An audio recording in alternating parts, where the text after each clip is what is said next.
Jeff Norton on the Paranormal State Radio Network. That is right, Andrew. This is the Midnight Ocean Radio Show and podcast. And I am your host, Jeff Norton. You can join me here every weeknight from 10 p.m. till 2 a.m. Eastern Standard Time, or on the web at www.themidnightocean.com. For those that are joining us for the first time tonight, I just want to say thank you. If you are watching us on YouTube, make sure you hit that subscribe button. That helps us out tremendously. If you're watching us on Facebook Live, there's a little special message rolling across the screen for you. They're back up doing their old tricks again. They deleted one of our shows last night. I have no idea. Just said, it's deleted. It's gone. Sayonara. Adios. They didn't even do that. They just sent me a message that said deleted. So it sent me to a page on why it was deleted, which had a list of like 50 things. Oh, wow. Gotta love Facebook. Really, really gotta love Facebook. But if you are wondering what a Movember is, for those that know or joined us last night, listen to the last night's show. Oh my gosh, I can feel it coming on. Hold on one second. I got to do the most important thing. I want to say it's been a while since I've talked about Timmy Hortons. Timmy Hortons, the best coffee you'll ever drink. Let me take a swig of that, see if it clears my throat. Hold on. Wow. I don't know what came over me. But, so the month of Movember, it's not November, it's Movember. Movember is an organization who raises money for male-related cancer, prostate cancer, testicular cancer, things like that. And the way it goes is on the first day of November, you shave your facial hair. Now, for those that don't know, I did it a little bit step further. Yeah, that's right. It's starting to come back already. Wow. I kind of like it. My hats seem to stick a little bit better. It's like Velcro and stuff. So on the first day of November, you shave all of your facial hair. That is supposed to get the topic, the conversation going on why you did that. And then you can inform them about the movement called Movember. Now, I will tell you, I have joined up with, I'm on Team Barnacle-Lee's Nerdgasm. He's a guy that I watch. I love his shows. If you're a geek, talk about the ultimate geek. He has definitely got it going on in the geek world. So I definitely listen to his podcasts, and I support everything that he does through his different various charitable organizations. And that's the team that I joined up with.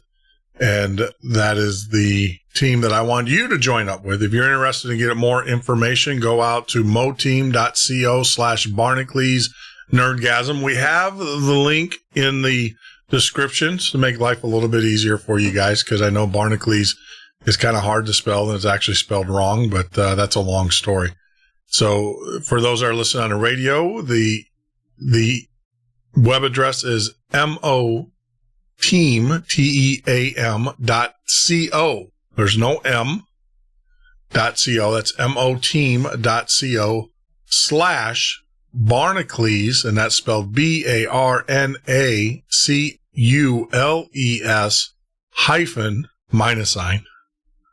Nerdgasm, NERDGASM. And, you know, right before the show, I did go out there a little bit earlier today to kind of see how we're doing. I get a ton of emails lately on all the donations that are coming in, kind of keep us up. So let's see how much we've raised so far. So, yeah, so Barnacle-Lee's Nerdgasm, Jerry Berg, a.k.a. Jerry Berg, has raised so far in 2 days. The team has raised over $1,800, almost $1,900 in 2 days. So get out there, join. Of course, you can go to themidnightocean.com on the right-hand side. If you're on your computer, it'll be the banner. You click on that, that'll take you there, and you can sign up, make your donation, join the team. Hold on, let me clear my throat one more time.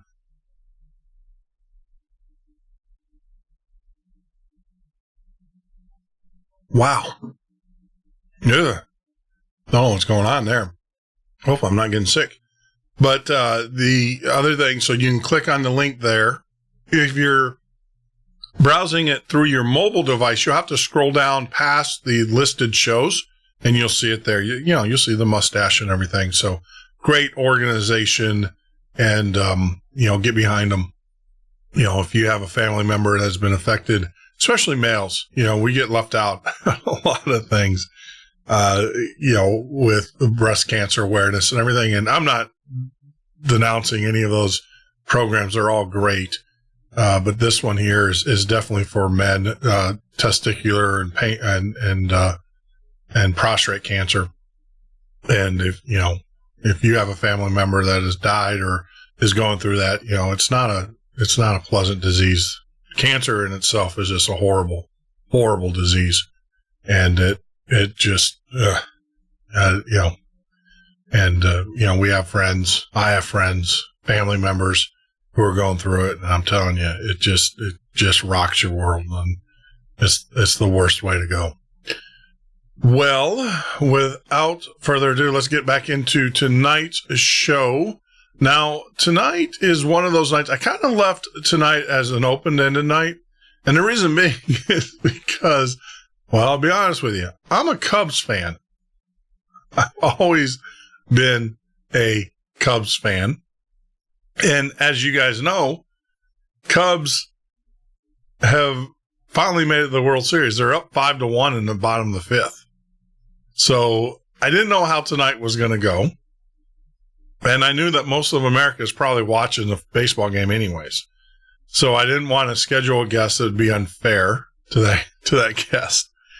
But one of the things that we have been doing here in the Midnight Ocean Studios is that we have been remastering some old radio shows from the 1940s. I'm fascinated by old-time radio.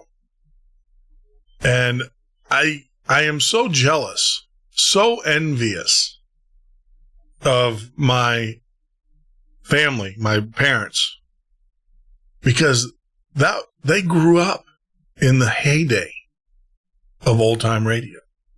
Think about it. This is, in the day of imagery and TV and manipulate and all the things that they feed you through your senses on TV. Think about, as a family, curling up on the floor with some popcorn and listening to the old fireside chats that the president would give, or listening to Little Orphan Annie or The Lone Ranger or Orson Welles, Sherlock Holmes, the classics. And it was still one of these things where you had to close your eyes and you had to imagine being there. The scene wasn't painted for you. It was painted in words, but not in visual. So your actor could be whoever. It could be you. It could be your best friend. It could be whoever. Those were the golden days of radio. And I'm all about bringing those days back because, to be honest with you, we've cut the cord here at the Norton House. I'm not watching the game on TV. I'm watching it through the internet, just getting live updates through the internet. We've completely cut the cable here. And I'll tell you, it's awesome. It is incredible. And, I got so much more of my life back. But I'll tell you, I can see sitting by the radio. We do. We here in the Norton household, we listen to a lot of radio. The problem is that a lot of the radio we listen to is not the type of radio we like. And so my goal is to bring back some of the old time radio, some of the programming, some of the classic stuff. During the day, you got politics, right? That's usually during the day. You might have a few sports shows or whatever, but it's basically all politics. Well, we know that's all in the can. And when you're awake, I don't need to stay awake. I'm already awake. I already know what's going on.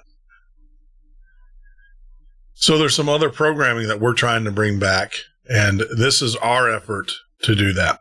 So I want you guys to sit back, enjoy tonight's show, and man, do we have a doozy for you.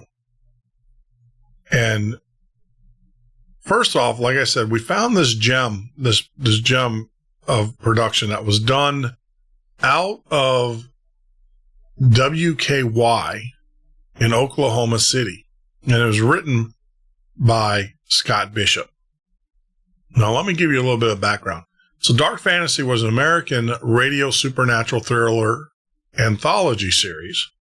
It had a short run of 31 episodes, debuting in November 14th, 1941, and ending June 19th, 1942. Its writer was Scott Bishop, also known for his work on The Mysterious Traveler. It originated from a station in WKY in Oklahoma City and was heard Friday nights on NBC stations. The stories found a nationwide audience almost immediately. Yeah, it's great stuff. So the first show that we want to share with you tonight is called The House of Bread. Now, The House of Bread is an extremely weird tale, and the writer of the tale, Scott Bishop, begins the story by telling the listeners that he fell asleep at his typewriter one evening and had a dream. In the dream, he found himself sitting on a high precipice and looking down on the world. Bishop believed that he was alone until an old man began to speak to him. He was very wise and who identified himself as Word. And he offered Bishop much more wisdom before telling him to seek out the house of bread. And the story goes on as Bishop returns to the world to seek out the house of bread. So without further ado, I present to you Scott Bishop and radio station WKY Oklahoma City presentation of Dark Fantasies, The House of Bread.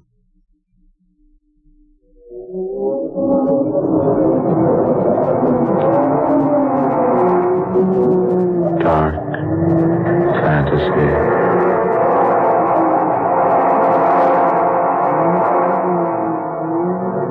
I am the dweller in the house of bread.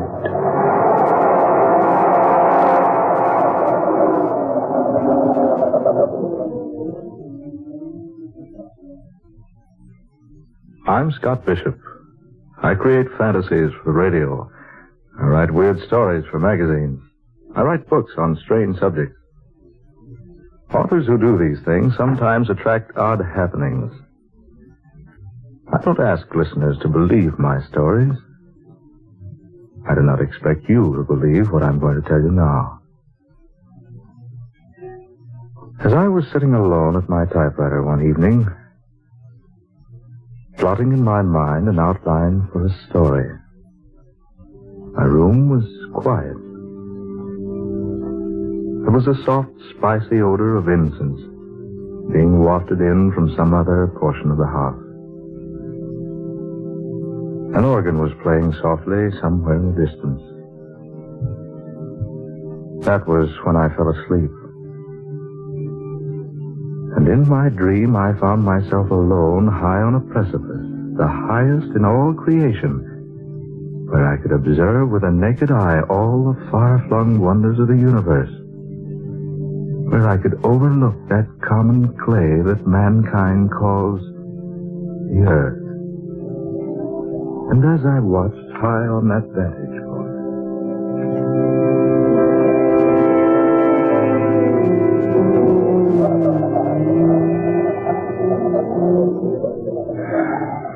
Why do you sigh, my son? Oh, I thought I was alone. Are any of us ever alone? No, I suppose we're not. But it's so desolate up here, so far from anything else. And I seem to be searching for something. Could it be, my son, that the reason is you are searching for the truth? The truth. What is the truth? You ask that? Then asking, you surely must not know. The truth. Is it some vague, inconsequential thing? Some mythical nothingness? Some non-existent wishfulness?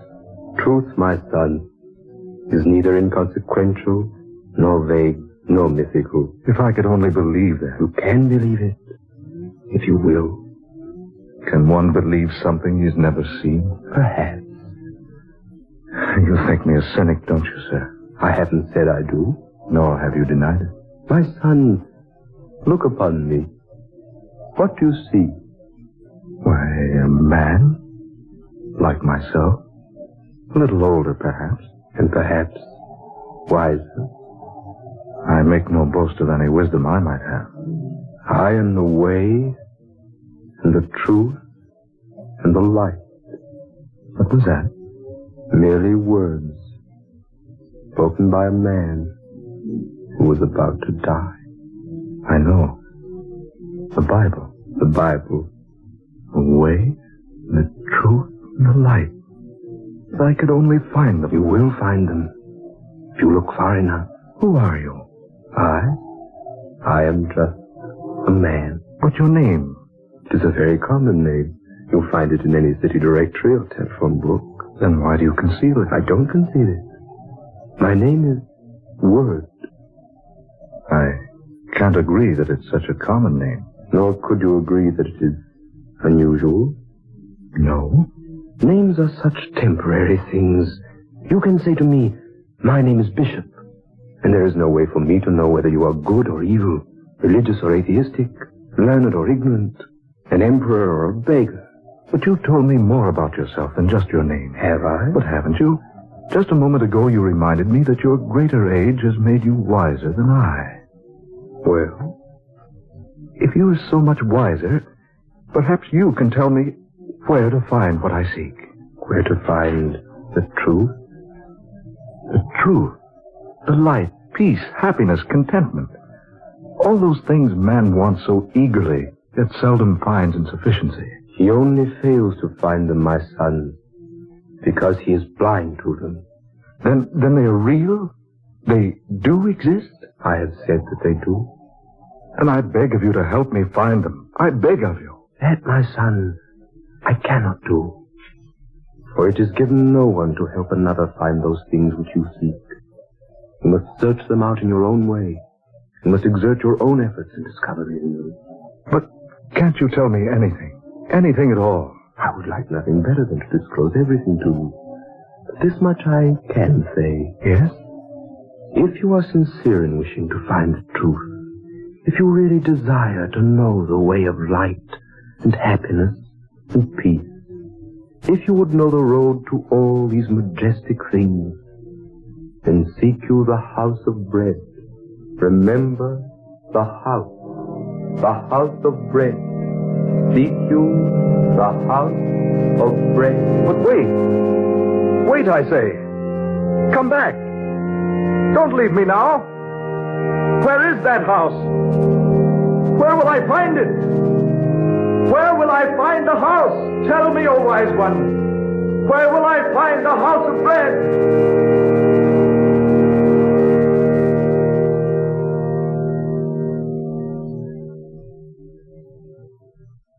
I've already told you I was dreaming. I make no secret of that. At first, I didn't tell my dream to anyone. Instead, I cherished it. Gave it many hours of deep thought and serious contemplation. I didn't even tell Sonia. Not at first. I gave much thought to the things the man on the mountaintop had said to me. Those lines he quoted from a book almost as old as Christianity itself. And the house of bread. Where was it? Could I find it? I resolved to try. So I went to my boss.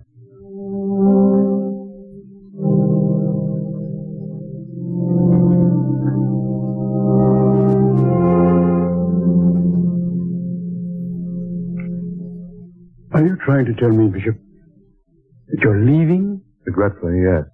But your work, your future. I wonder, sir, if there is a future. Well, Bishop, what in tarnation's come over you? You've got a great future. The books are selling like peanuts at a circus. Here's a wire from fantastic periodicals. They want a contract for a series of 12 short stories about the supernatural. That's $3,000. $250 apiece. That's not hay. Oh, good Lord, man. Are you out of your mind? Think of the years you've spent building up the reputation you've got. Think of those years you studied Greek and Latin and philosophy during the day and wrote cheap sensational nonsense for the pops at night to earn your education. And think of the trunk full of rejection slips you got from the slicks before you made the grade. Think of the money you've spent on travel and research. That's just it, boss. I am thinking of all those things. So what? Though I've worked hard, maybe I'm a success. Who can say? Maybe you're a success. Maybe you're a success. Well, if you do leave, where are you going?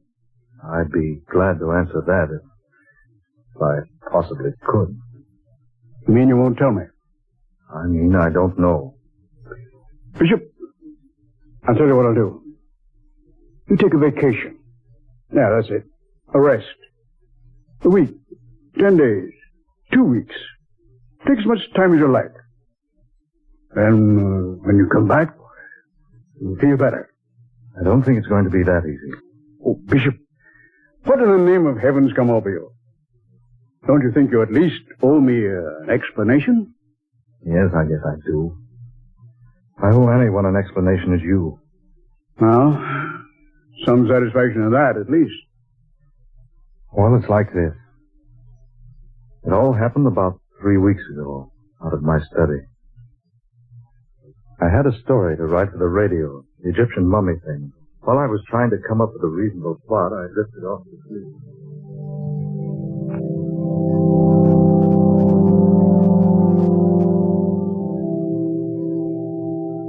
Telling Sonia was different. The difference between telling her and the boss was like the difference between saying, I love you to an actress on the stage and the same thing to the girl you adore. It was pleasant and soothing because Sonia understood. Sonia understands everything. She wouldn't be Sonia if she didn't.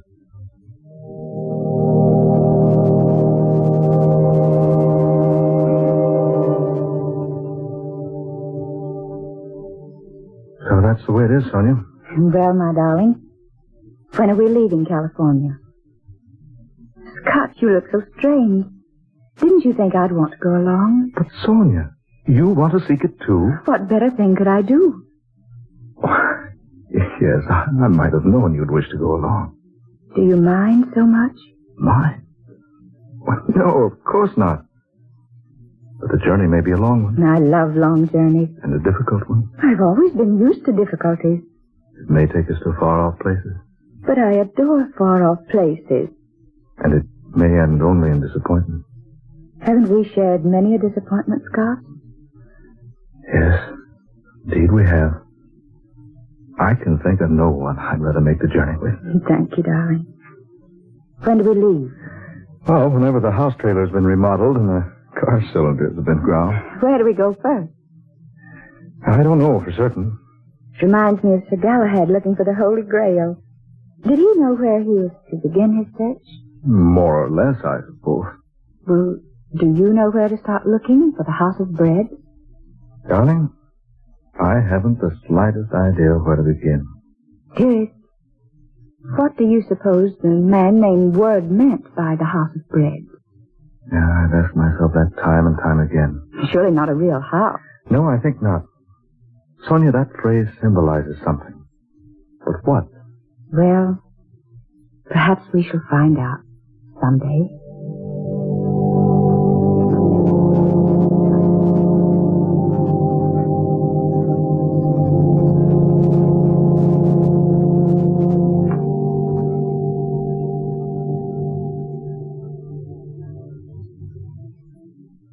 That was when we decided to go seeking a house of bread. As I look back on it now, I don't blame the boss for thinking I was bombing. Here we were, Sonia and I, two supposedly sane, sensible people throwing up everything, kit and caboodle, and taking out to look for something more vague and unknown than Shangri-La or Arcadia, Nirvana, some other synonymous place. And all because of dream.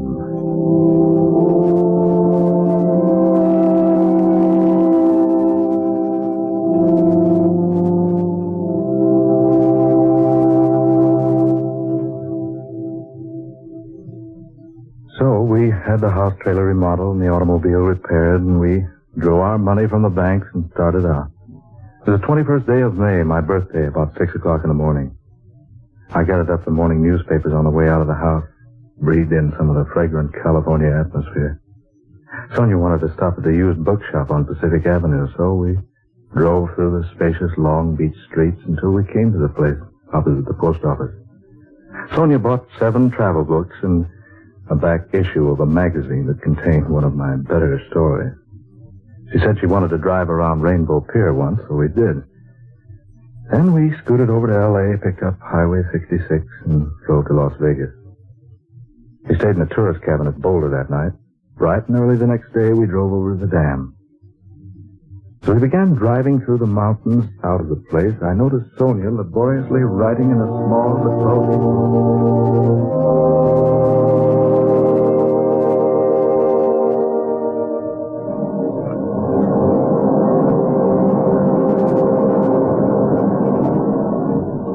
What's that, dear?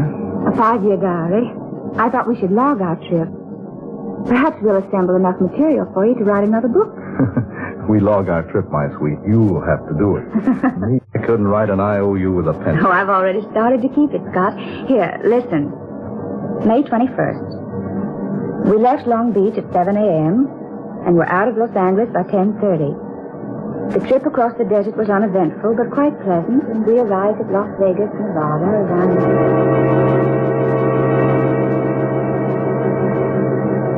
May 22nd, Flagstaff, Gallup, Albuquerque. May 23rd, Amarillo, Oklahoma City, Tulsa. Kansas City, St. Louis, Chicago. Philadelphia, Washington, New York City.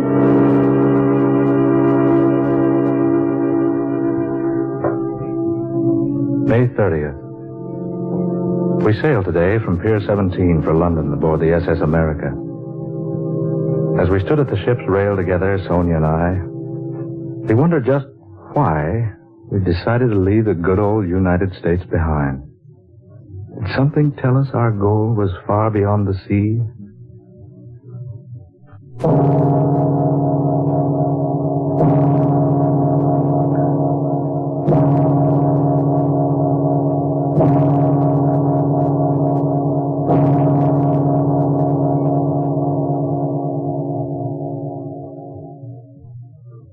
We have spent the past few days in London.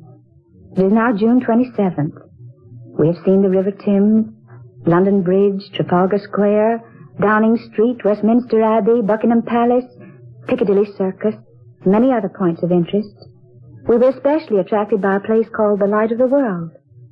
But the people we asked there, and everywhere else, had never heard of the House of Bread.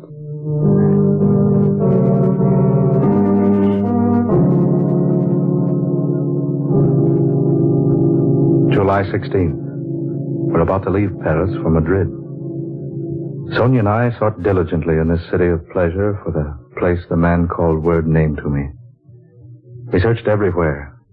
The magnificent Bois de Boulogne, boulevards, everywhere we could go.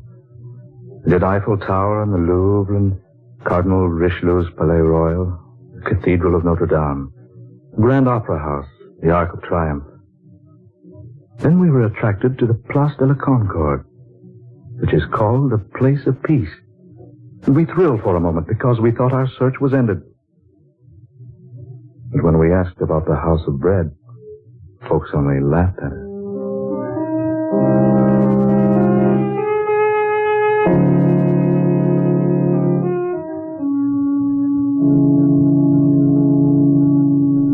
30th, Madrid, where there are two classes of people, those who go to bed after 3 a.m. and those who get up before 4. No Spaniard had ever heard of the House of Bread.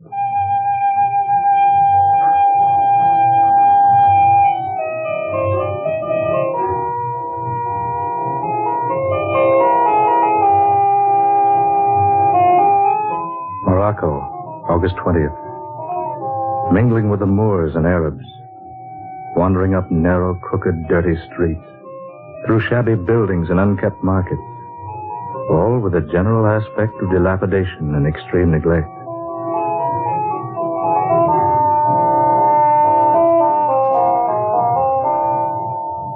Tripoli, September 15th. Sponge fisheries, ostrich feathers, gold, ivory, rugs, and the ruins of a triumphal arch erected to Marcus Aurelius.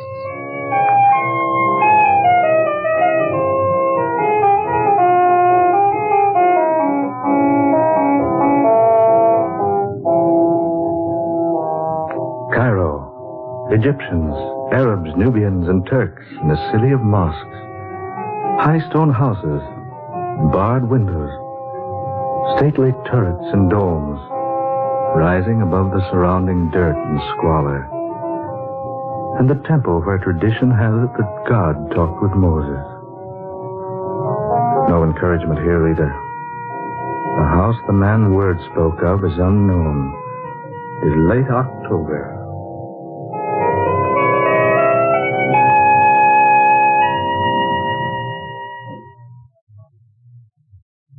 November 6th. November 16th.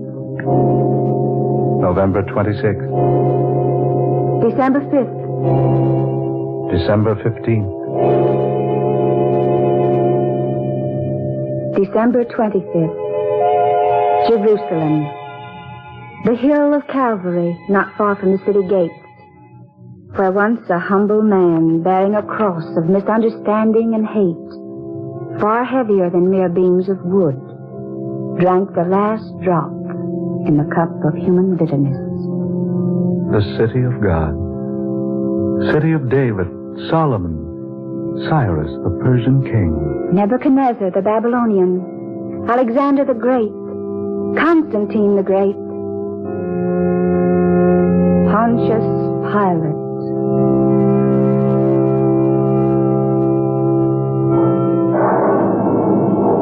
The storm swoops down. Rain begins to fall. The newborn stars are hidden, all save one. There is one star to the east, quite close by. Scintillates through the gloom, through the downpour. Sends out its rays and engulfs us, enfolds us. Becomes almost a part of us. And Sonia writes that we must follow the beam it sends pounding vigorously earthward.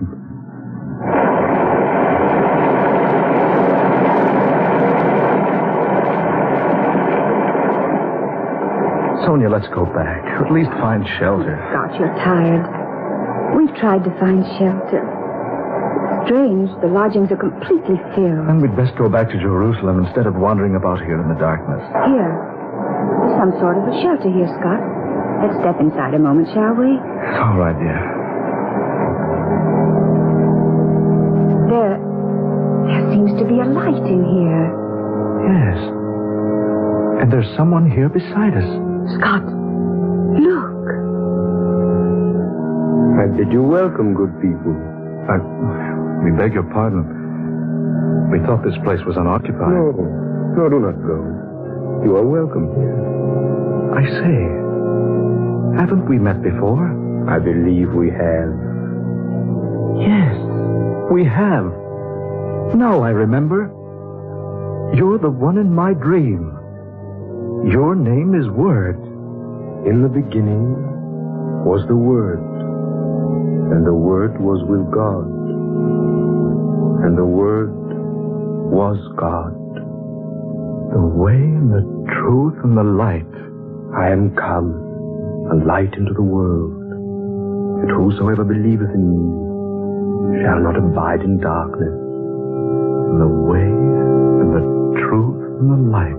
And lo, the angel of the Lord came upon them, and the glory of the Lord showed round about them, and said unto them, Fear not, for behold, I bring you good tidings of great joy.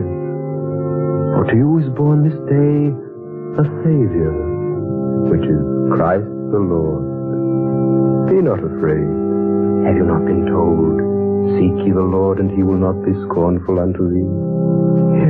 Here in this humble manger, you were born. 2,000 years ago. Verily I say unto you, I am with you at all times, in all places, even unto the consummation of the world. Then this is our answer. This is what we have been seeking so earnestly. Because you have seen me, you believe. Blessed is he who has not seen me and still believes.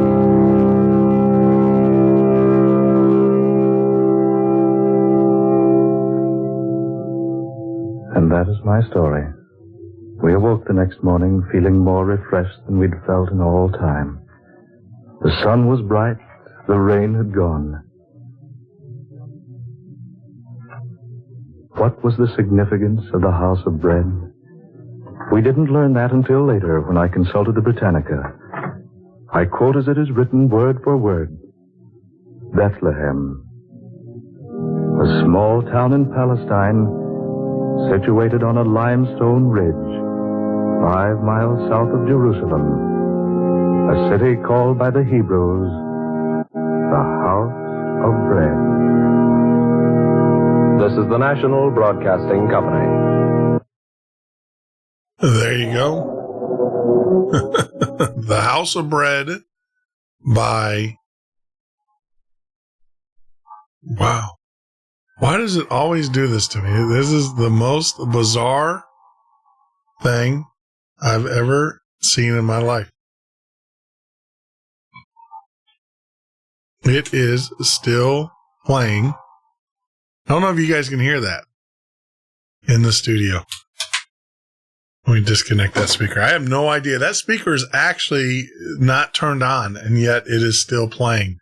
Do-do-do-do-do-do-do-do-do-do-do. As you're joining the Midnight Ocean. That's right. This is not Old Time Radio. This is the Midnight Ocean Radio Show and podcast. We are playing old time radio shows. We're resurrecting them and bringing them back to mainstream. What a great show. The House of Bread. It's just amazing. I hope you're enjoying this because I sure in the heck am. It is amazing that this type of entertainment has gone away. That the airwaves are filled with hate and just, vitriol. If it's not about how to make money, how to make more money, how to do, whatever, or if it's not about this politician against that politician or this agency against that, whatever, you know where I'm going with this. The days of old time classic radio entertainment. I think America longs for those days. And we're going to try to bring them back to you as we uncover some great shows. The series of shows that we're going to be playing here in the next few weeks is Dark Fantasy by Scott Bishop. If you want, you can actually go out to our website at www.themidnightocean.com, and we do have links, or we'll be providing links to individual shows, to individual vignettes. They're about 30 minutes long. If you are on YouTube, we are creating a playlist so you can get them there as well. But wow, this is good stuff. You can download this. If you don't have our iPhone or Android app, go out to our website, themidnightocean.com, get it, install it, and then you can actually download these vignettes as we load them up. The next one is that we're going to play for you tonight is Resolution 1841, and we'll get to that here in a few minutes. But I want to remind our listening audience, if you have not gone out, this is the month of Movember, not November, but Movember, and it is for male cancer awareness. If you go out to our website, themidnightocean.com, I highly recommend, you'll see a banner, nice little mustache. So how it works, on the first day of November, you shave your facial hair, shave it all off. I actually did one step further. Yes, I am bald. Shaved all my hair off. And then you don't shave for the rest of the month. And then you can decide at the end of the month if you want to shave or if you want to maybe get yourself a nice turn up there, like we have in the picture. But the whole reason for this is that, when you don't shave for a month and you shave your head, people are naturally going to ask, why? And then that's the intro, so you can tell them about this great cause. We have joined a team. It's Barnacle-Lee's Nerdgasms team. And so instead of creating my own team, I'll piggyback off Barnacle-Lee's. Great guy. He's the one that started this. Didn't start the Movember, but he's the one that introduced me to it through his video feeds. So get out there. I think we've raised the team, Barnacle-Lee's Nerdgasms team. I don't want to say that because we do a small donation, but it's the team has raised close to $1,900 in 2 days for cancer AIDS research or for cancer research. So what a great thing to be involved with. And like I said, there's links if you go out to themidnightocean.com. There's links there that you can click on that will take you over and get you signed up. $1, $5, whatever you can spare. If you don't spare anything, that's fine. Shave your mustache, shave your beard, shave your goatee or whatever you want to do, and then tell people about it. Get the word out. And it's a really cool concept, and I am 100% behind it. So as I said earlier, the next show that we're going to do, story number 2, is Resolution 1841. Now I'm going to throw a little, how do I say? Well, I'm going to throw a little teaser out there. In one of the next 4 shows that we're going to be doing, American actress Jane Wyatt is going to be performing. I want you, I'm not going to tell you which one it is, but I want you to see if you can pick out film star Jane Wyatt's voice as she also participates in these little shows, dark fantasy shows. So the second show, let me give you a little background. The date is January 2nd, 1942, and Laura Cabot has just had a life-changing experience, and she's sharing it with the listeners. Her story begins on New Year's Eve. She and some friends had braved the deep snow and cold north winds to go up to the old Cabot place to see the New Year in. There were 4 of them altogether, Laura, Ed, and Helen Richards, and Ed's friend Duke Tobach. The Richards have accompanied Laura for the last 3 years, and the journey to the old house has become somewhat of a tradition with them. This time, though, they are trying to do a spot of matchmaking between Laura and Duke. So we're going to pick up the story from there as we play Resolution 1841, Dark Fantasy, presented by WKY, Oklahoma City, written and produced by the one and only Scott Bishop.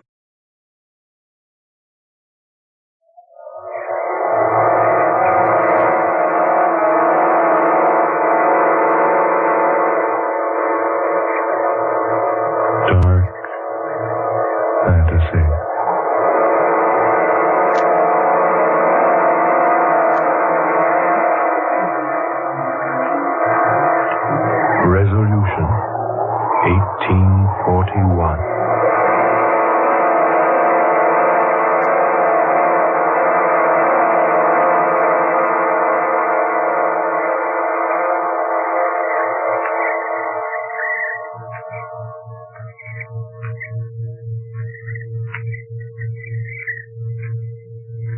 My name is Laura Cabot.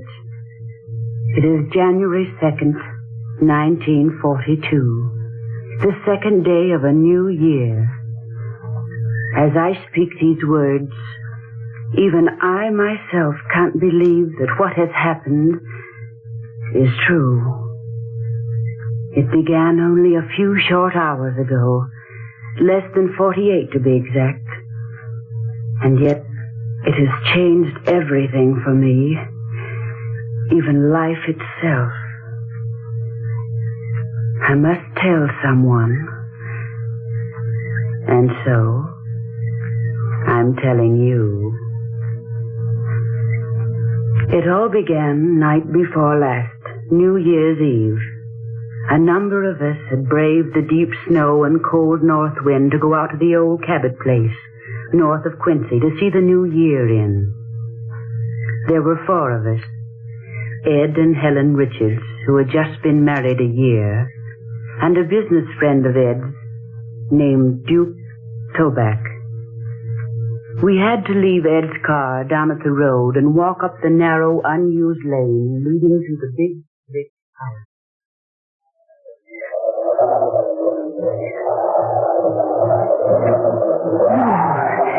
Talk about 1941 leaving with a vengeance. Ooh, it's cold, isn't it? The snow's drifting deeper. Oh, Helen, to the right, dear. The house is over there. All right, Laura. I didn't know we'd have to walk. Yeah, it'll be good for us. I wonder what your friend must think of us out like this on New Year's Eve. Duke? Oh, Duke's a good sport. Besides, dear, haven't we made a practice of spending New Year's Eve in the old Cabot place for the last 3 years? Yes, Ed, we have. Besides, Duke wouldn't want to spoil the fun. Anyway, I think he makes a fine partner for Laura, don't you? Yes. He's very handsome. And wealthy. Helen, you think she likes him? Well, the way she's hanging on to him and laughing, I wouldn't exactly say she.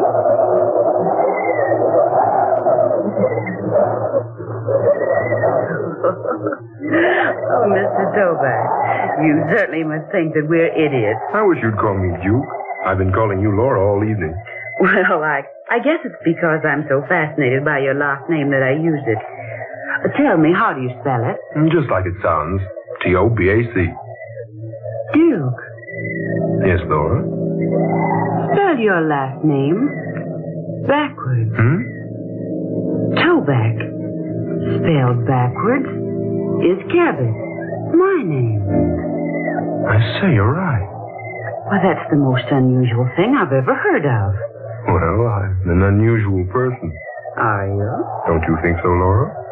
I really haven't had time to decide yet. But I'm awfully glad you came along with Helen and Ed tonight. We do this every year, you know. Yes, so Richard told me. Oh, this old house has been in my family for more than a century. It was just 3 years ago that I discovered it belonged to me. That's so? Oh, there were back taxes galore on the place, but I paid them up. And every New Year since then, the Richards and I have spent New Year's Eve A here. charming custom. You know, I rather think I'm going to enjoy being let in on it. I hope so, Duke. Really, I do. I want this to be the best New Year's Eve we've ever enjoyed.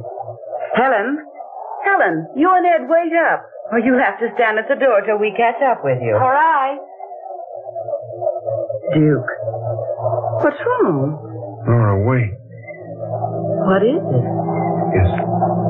Is that the house? Why, yes. Why? I don't know. It seems so familiar looking. I've seen it before. Someplace. Well, if you've seen it, it's been right here. Come on, Laura. Unlock the door. Oh, all right. Here's the key. Here, I'll open it. There. In you go, Laura. Ooh, for heaven's sake, Ed, come in and close that door. Yeah. Hurry, dear. Snow's blowing into the place. Here, old man, let me give you a hand with that door. Thanks. Ooh, there. Ooh, quite a wintry blast. Here, stomp off the rug on this rag, the snow on this rag rug. That's what it's for. Good to know. Oh, boy. Oh, it's nice and warm in here. Yes, I'm surprised. You been out here earlier today? No. Oh, Mr. Johnson owns the farm across the way. He always comes over on the last day of December and builds a fire for us. You see, he expects us. The place seems so strange tonight. Strange? What do you mean, Laura? I don't know. Does it really feel warm to you folks? Well, it certainly does. Of course it does, dear. Yeah, it's fine. Boy, it sure makes it handy to come here and have the place all heated for us. Yes, but it doesn't seem the same in here as it always has before. Well, personally, I think it's very homey. Well, so do I. It's a pity no one lives here. It's such a nice place. I've tried to convince Laura she should stay here instead of renting in town. I've had this feeling before. It's so strange. Almost weird. Weird? Why, this place is far from being weird. Oh, of course. Oh, I'm just being silly. Come on, Helen. Let's take our coats into the other room and see what condition the kitchen's in. All right. Ed, you'd better throw a log on the fire. How about some refreshments all around, huh? Oh, you just leave that to us, gentlemen. There are plenty of refreshments in the kitchen. Yes, indeed. Laura and I had them sent out yesterday.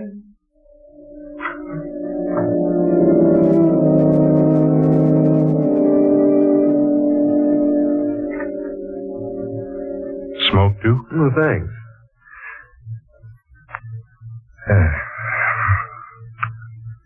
Well, how do you like her? Laura? Mm-hmm. Charming. Oh, now, Duke, is that all you've got to say for her? Well, I haven't known her but a few hours. And yet... Yes, Duke? Yet, it seems that I have known her before. Somewhere. Sometime. What makes you think that? I can't say. Something about her. The way she acts. The way she talks, possibly. I don't know. Well, have you asked Laura if she'd met you before? Oh, I thought that rather a silly thing to say. Besides, that's what men always say to women when they're trying to make conversation. And, well, Laura's very easy to talk to. She talks so comfortably with me. And, well, it's as though she'd known me someplace before, too. Yeah, I know how you feel, Duke. I felt the same way about folks I'd just been introduced to. Sensations like that are hard to explain. They're generally not explained. Look here, Duke. This is your first trip to Quincy, isn't it? Not only my first trip to Quincy, it's my first trip to Massachusetts. Well, now, Laura's lived here all her life. She's been away a summer or two on vacation, though. Possibly you met her then. Yes, that could be the answer. But it does seem we've been acquainted before. And the strangest part of it all is, it seems that we were once very close to each other. Very close.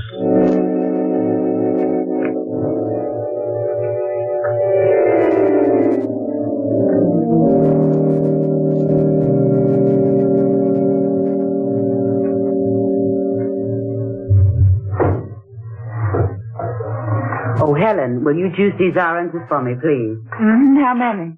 Oh, half a dozen to begin with, I guess. Oh, come on over here on the small table. Oh, all right. Laura? Yes. What do you think of Duke?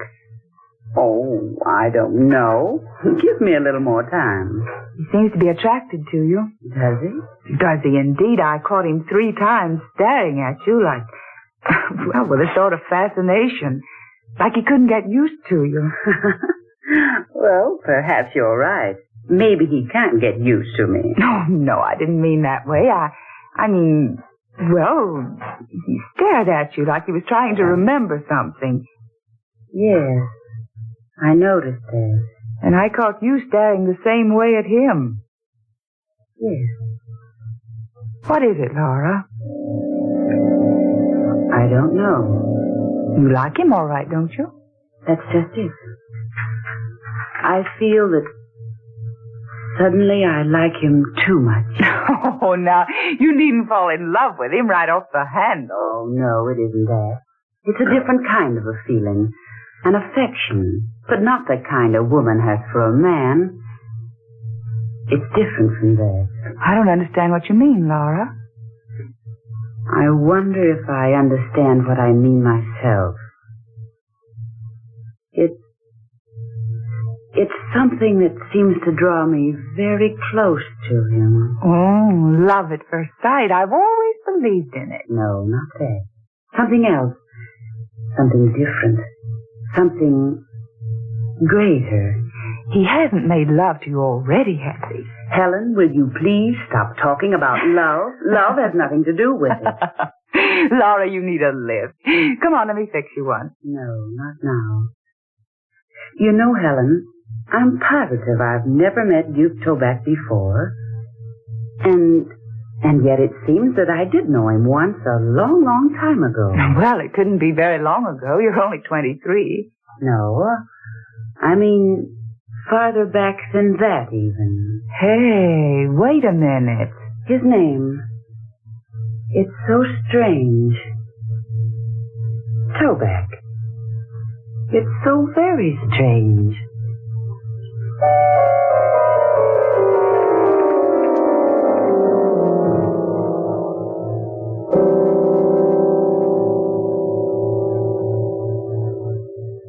$11:30. No, just 30 more minutes, then it's goodbye 1941. I can't wait. I've had enough of the past 365 days.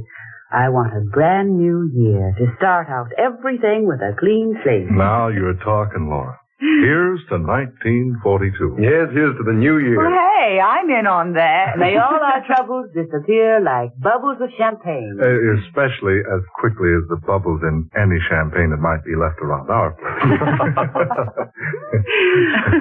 Would you pardon me now? I want to go upstairs for a moment. I'll go with you. Oh, no, dear. It's cold up there, and besides, I won't be but a moment. Helen, you've got work to do in the kitchen. Laura'll be right back. Yes, I'll only be a moment. Make yourselves at home. She seems strange tonight, doesn't she, Ed? Yeah. You know, she was right enough when we left town. You know, the minute she stepped into this house tonight, something came over her. I think she's quite attractive. Duke, had you ever met her before tonight? I know, at least I don't think I have. Well, that's what she said about you. She did? Yes. She acted so strangely, too. She said that you attracted her in a strange sort of way. Now, that's a pretty compliment. Oh, Ed. What I mean, Duke, is Laura told me she seems to have known you before somewhere. You know, that's odd. Duke just said the same thing about Laura, not more than 30 minutes ago. Duke, you mean that... Yeah. It's so strange. I'm trying hard to remember. Well, I wouldn't worry about it. You know, I've had the same thing happen to me. Just some trick in nature. You meet a person, for a moment you'd swear you'd met him before. But isn't it strange that Laura should have the same feeling about Duke? Yes, I was about to forget the whole affair, but now... Well, I wonder. Well, now, my advice is that you two get together a little more. Talk over the places you've visited, places you've been. Now, I'll wager one of my Christmas ties you met at the seashore. Or at Santa Anita, or maybe on some dude ranch. Possibly, Ed. But it doesn't seem that way. You know, I haven't said this before, but even this old house seems familiar to me. It does? Yes. When I first saw it outside, I stopped dead in my tracks. Something seemed to stop me, and... Well, I'd have sworn I'd walked up that same lane out there dozens and dozens of times. Well, that's incredible. This room, with its high ceiling and huge fireplace. These pine walls, the heavy oak floors, the decorations. They all seem so vaguely familiar. But why should they? You've never been here before. No, I haven't. Don't you two think it's getting chilly in here? Yes, a little. Oh, there are no more logs. I guess I'd better go fetch a couple. No, Ed, I'll do it. Now, there's no reason for both of you to go out in the cold. Ed, you go. Isn't that just like a wife? No, Ed, you stay here. I know exactly where the logs are. I saw them when I came in. I'll be right back with a couple. Better put a coat on, old man. No, I won't be out long enough. The wood's just around the corner of the house.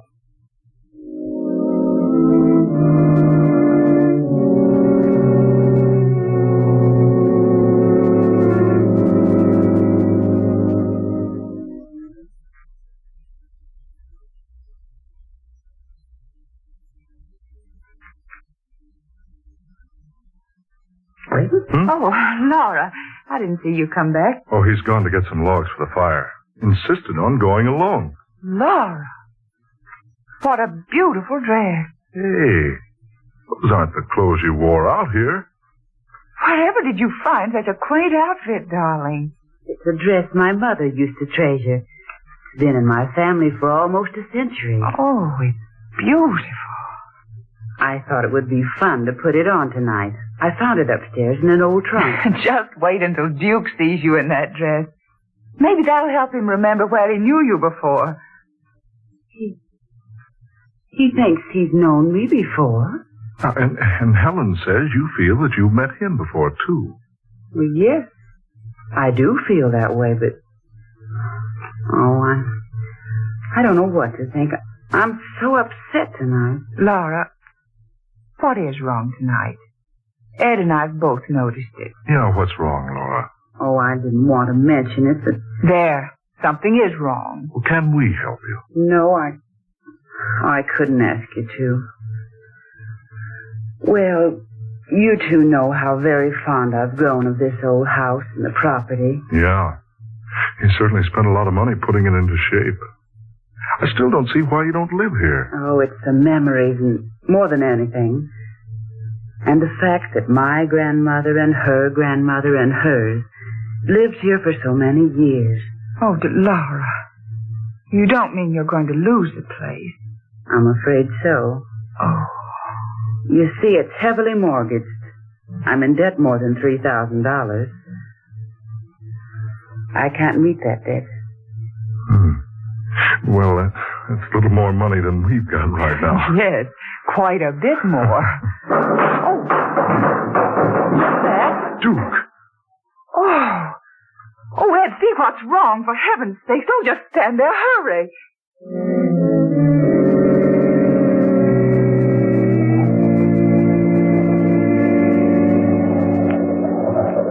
Duke! Lord, man, your head. What happened? Speak to me, Duke. Are you all right? Here now. Take it easy. I'll carry you into the house. Come on now. Arm around my neck. That's it.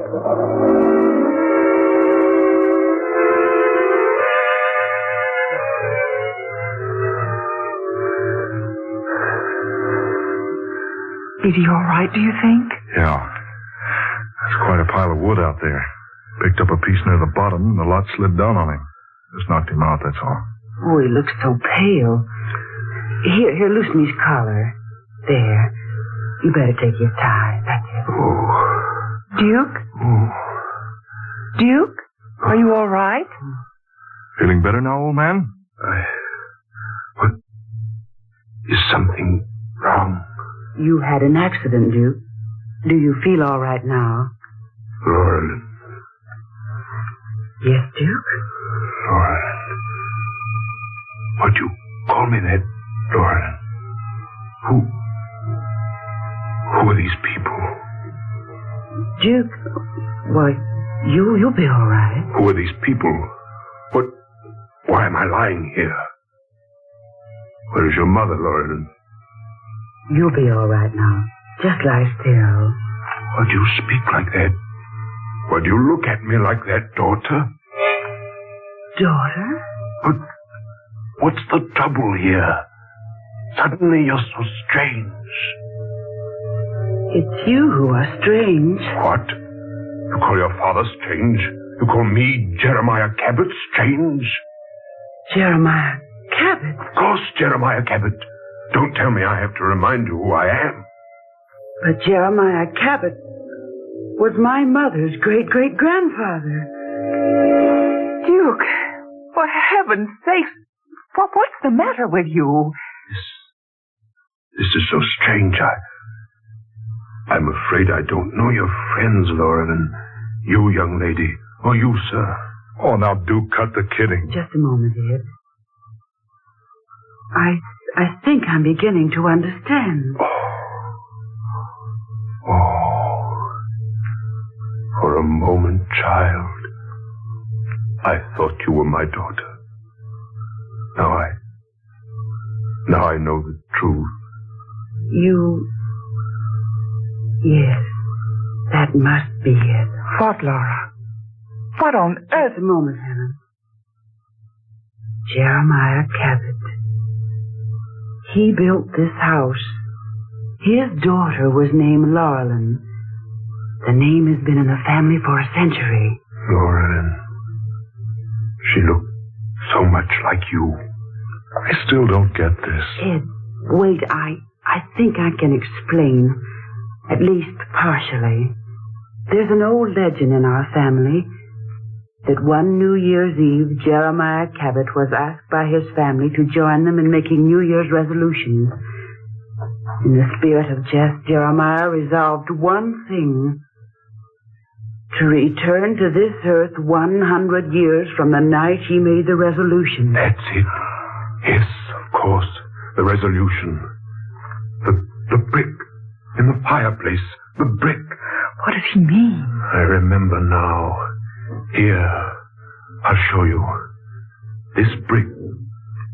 This one behind the others. See? It's loose. You can remove it.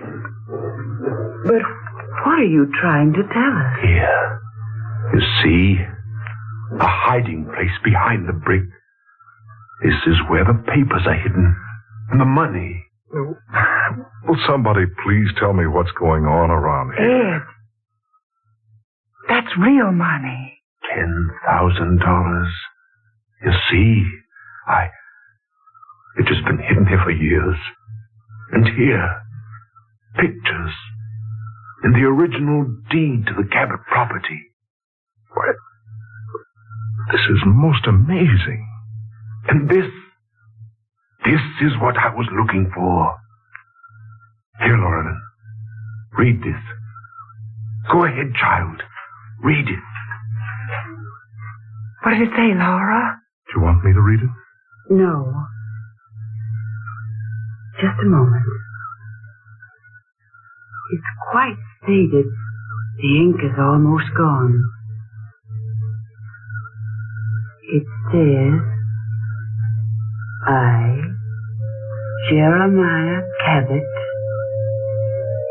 being in my right and sane mind, do solemnly resolve this night to return to earth again. Exactly 100 years from now, if it be within the realm of power. Signed, Jeremiah Cabot, December 31st, 1841.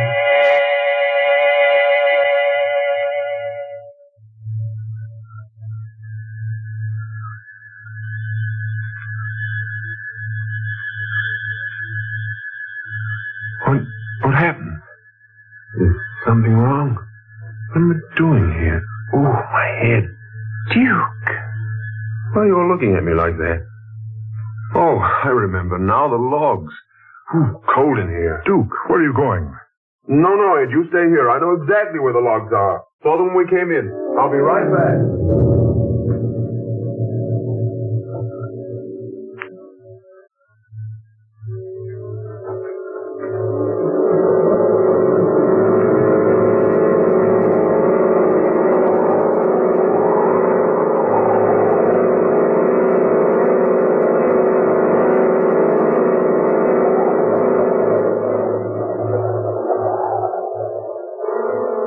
Dark fantasy.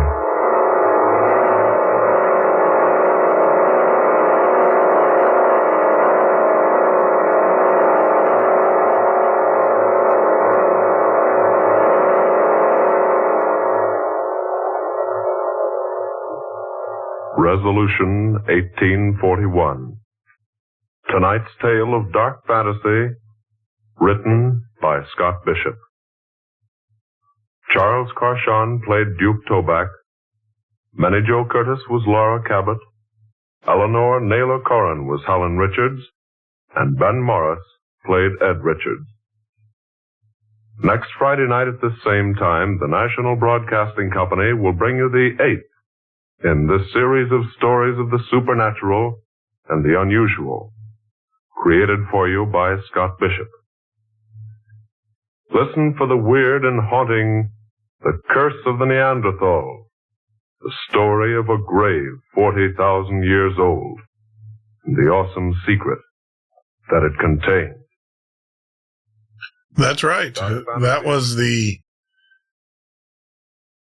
Resolution 1841, written by Scott Bishop. In 1941,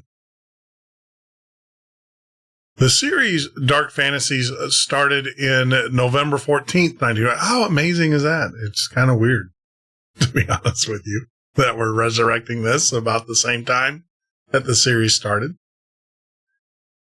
But you're listening to the Midnight Ocean radio show and podcast. I'm your host, Jeff Norton. You can join us here live every night, weeknight, from 10 p.m. till 2 a.m. Eastern Standard Time, or on the web at www.themidnightocean.com. This is the month of Movember. So for those that are out there who are curious on what that means, go out to our website, take a look. It is Male Cancer Awareness Month. And the way that you participate is you shave your facial hair, and then you don't shave for the rest of the month. So you guys out there who always wanted to grow a beard and your wives and girlfriends won't let you, you say it's for a good cause. Remember that time you made me walk 10 miles? Well, I just want to shave my face for a month, not shave for a month. It's a great cause. For more information on how you can join and participate, go out to themidnightocean.com, scroll down, you're going to see the Movember logo that you see in the windows right here. Click on that. That's going to take you over to the team page. I have joined Team Barnacle Nerdgasm. That's who I'm teamed up with. Hey, you're going to hook your wagon to someone, hook your wagon to someone successful. And I definitely did that with Barnacles. He's actually, him and Jay's 2 Cents are my two favorite. You guys want to know what podcasts I listen to or YouTube shows I watch religiously?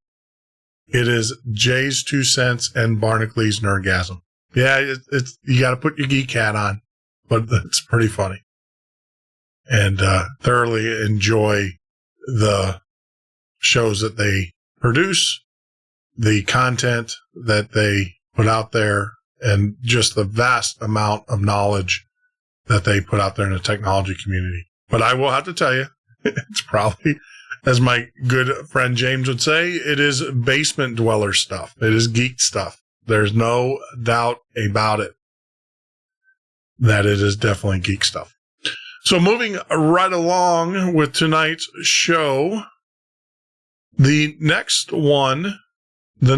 show in the series is entitled The Curse of the Neanderthal. When artist Amanda Loveland paid a visit to Nana Canyon, it is noon, and she intends to paint a picture. She never finishes her painting, though, because as the light began to fade from the day, there is a landslide, and the debris blocks the only way out of the canyon. Night is approaching, and although the canyon is picturesque in the daytime, it is not a place where Amanda wishes to linger after dark, because Nana has a reputation. It is said that the canyon simply oozes with ghosts at night. So without further ado, this is Dark Fantasies, written by Scott Bishop, performed at WKY, Oklahoma City in 1940. 41. And this tale is called The Curse of the Neanderthal.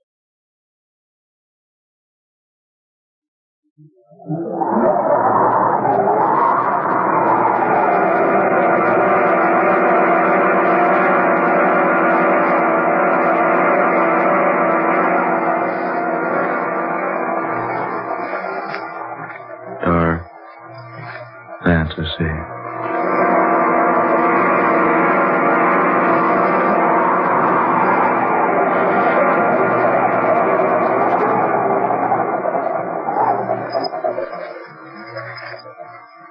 I am the Neanderthal man.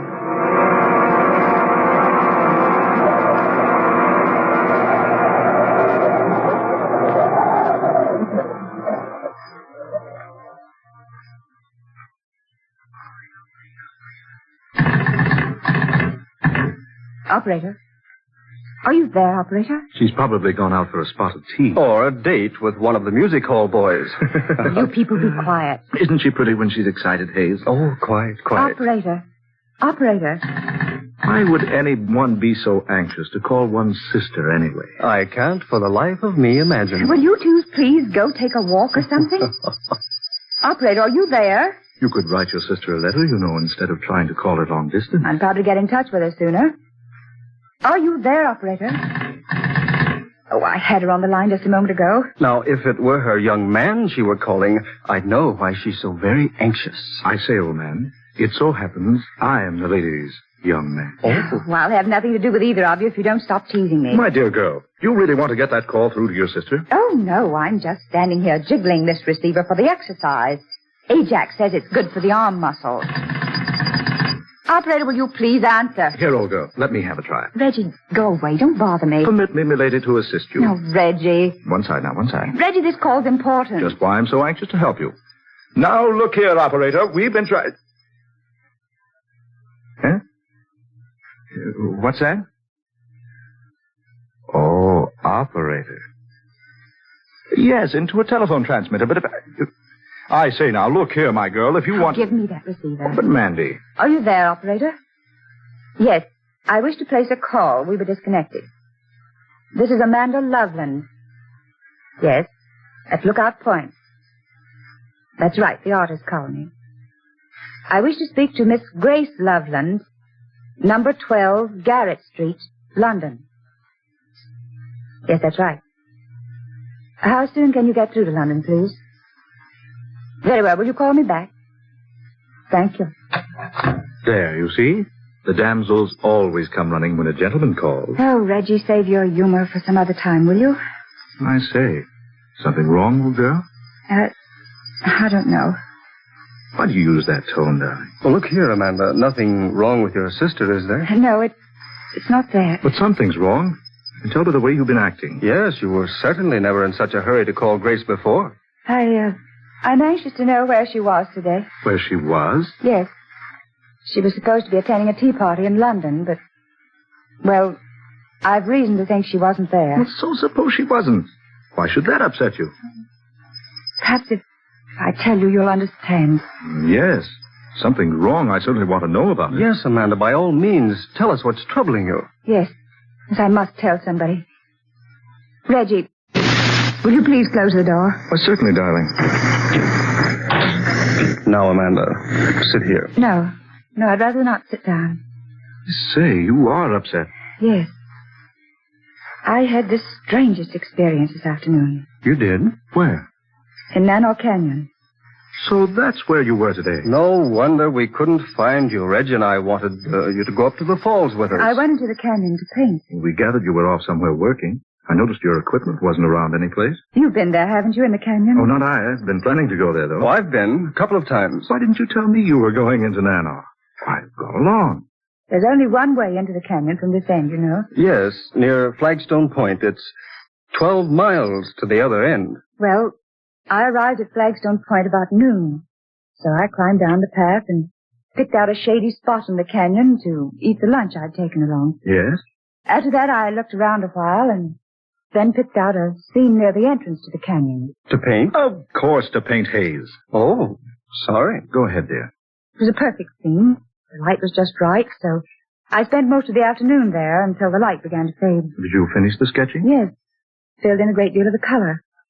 It was really going to be quite good. What do you mean, going to be? I'll never finish it. Why, dear?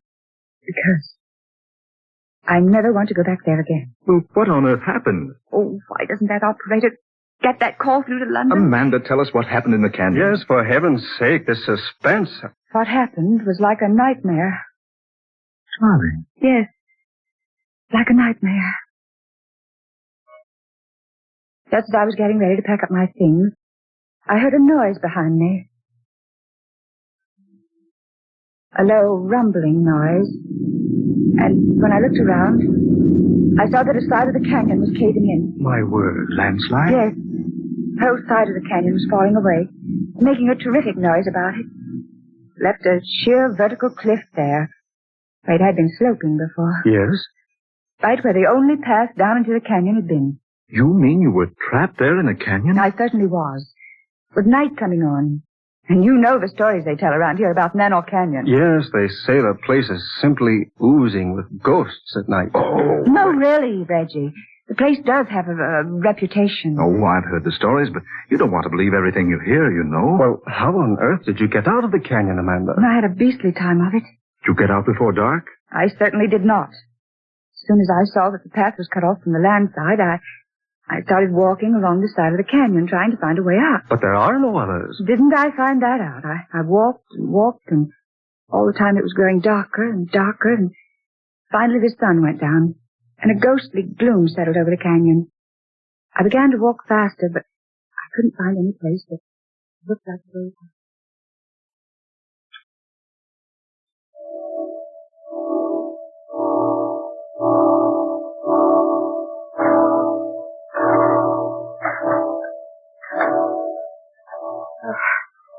I've walked for miles. No way out of here. Oh dear, it's so dark. All I can do is keep walking. Oh, what's that? Some night bird. Yes, that's all. Such a weird sound. I've never heard anything like it before.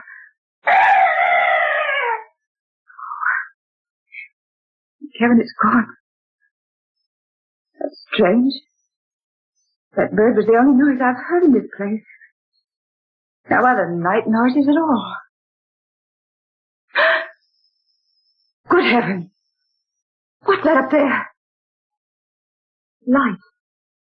Shining on a human figure. Am I losing my mind? It's Grace there in the light. Oh, no. Oh, no, it can't be. Grace! Grace! It is Grace standing there in that strange glow of light. Pointing. Gesturing as they're trying to show me a path out of here. Yes. Yes, she is directing me out of the canyon. The light. I can see the way out. Grace? Grace, is that you? Is that you, Grace? Oh, no, don't go! Fading.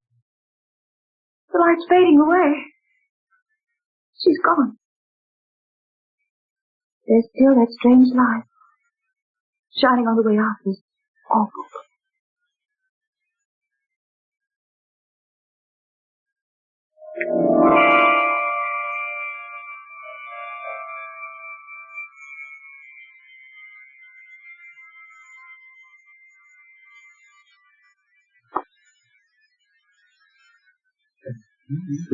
There actually was a path leading up out of that canyon. How else do you suppose I got back here? Amazing. That strange light continued to glow until I found the path and managed to climb up. When I looked back, it was pitch dark in the canyon.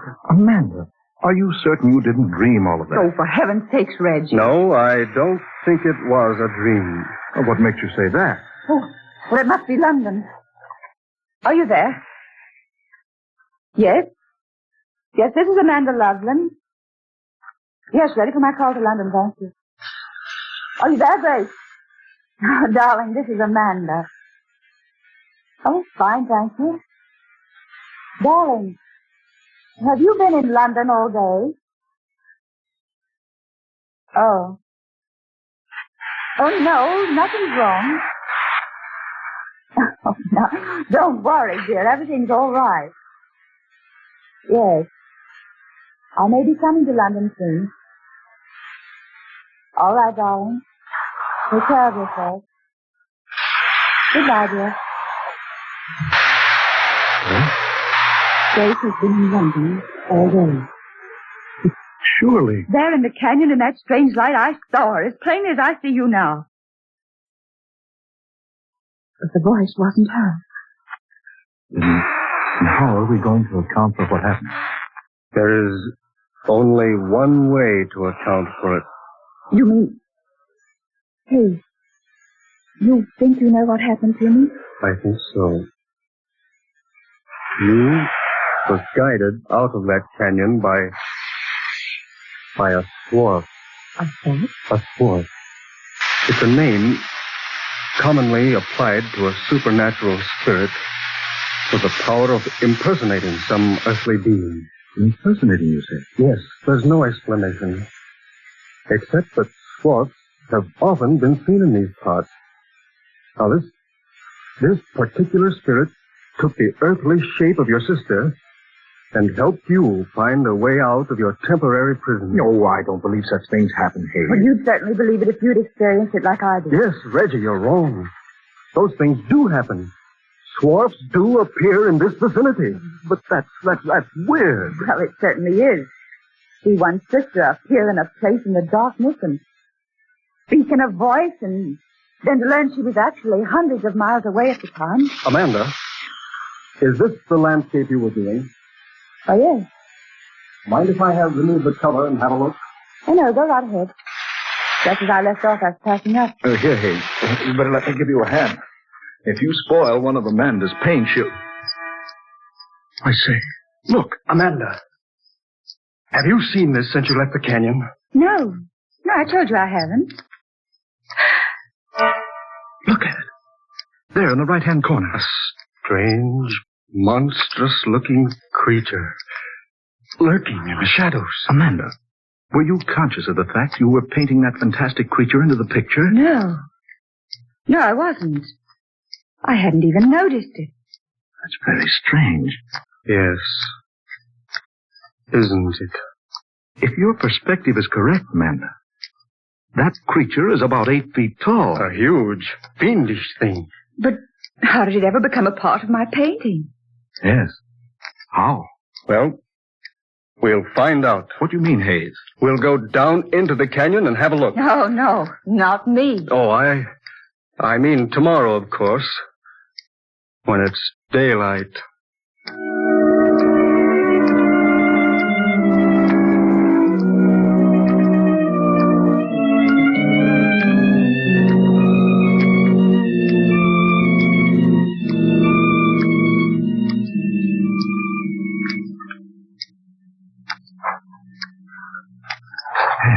How much farther, Amanda? We're practically there. What amazes me is that you couldn't find the way the swarf pointed out to you last night, Amanda. I'm sorry, Hayes. It doesn't seem to be there today. No, well, what's the difference? Didn't take us long to come in from the other end of the canyon on horseback. Yes, the only thing that annoys me is that we couldn't ride the animals all the way. No, well, the walking won't hurt you. Besides, we've only been afoot a few hundred yards. Oh, here we are. This is the spot I was painting. I set up my canvas over there on that little mound. Then, according to the sketch you made, that fearful creature was lurking about here. Reggie, look here. Bones. Human bones. Down there in that crevice. Oh, I say, those can't be human bones. No, they're much too large. I should say so. You're wrong, both of you. They are human bones. I've studied anatomy enough to recognize the clavicle, humerus and ulna of the human arm, and the femur and fibula of the leg there. Joe, Hayes is right. This was some gigantic prehistoric creature. Heaven knows how many years old. Could this skeleton have any connection with the ghostly figure in my painting? It could, yes. It's just possible that the spirit of this prehistoric man is himself a swarf. And can take on a human shape. The spirit, I mean. Precisely. He saw Amanda sitting there on that mound, painting. He assumed a shape she couldn't make out, but one which her professional brush caught in the sketching. Then he could have assumed the form of my sister. If our theory is correct, yes. That's fantastic. But how can we learn anything about this thing that was buried here in this crevice? There's one way I know of. We can consult Dr. Gustav. By Jove, you're right. Dr. Gustav's staying at the colony. Well, then let's go get him and bring him here. Yes, let's. Who knows? We may have discovered something entirely unknown to our civilization.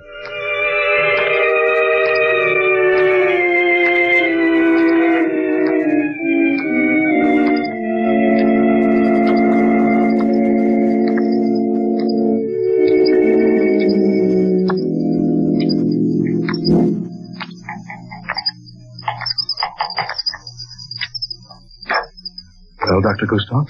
Yes? Your suspicions were correct, my friends. These are human bones. Can you identify them, Doctor? I most certainly can. This was a Neanderthal man. Neanderthal? Well, the Neanderthal man existed thousands of years ago. True, Miss Loveland. From 20 to 40,000 years ago. There's no mistake about it? Not the slightest. This is the fossilized remains of an ancient man. Here. Most probably surpassed the modern Europeans in size and ability. How long ago did you say he existed? The date of his culture may be put down tentatively as extending from 40,000 to 20,000 BC. The Neanderthal man appears to have been the sole occupant of Europe during the middle of the Pleistocene period, throughout the time in which the Mousterian culture prevailed.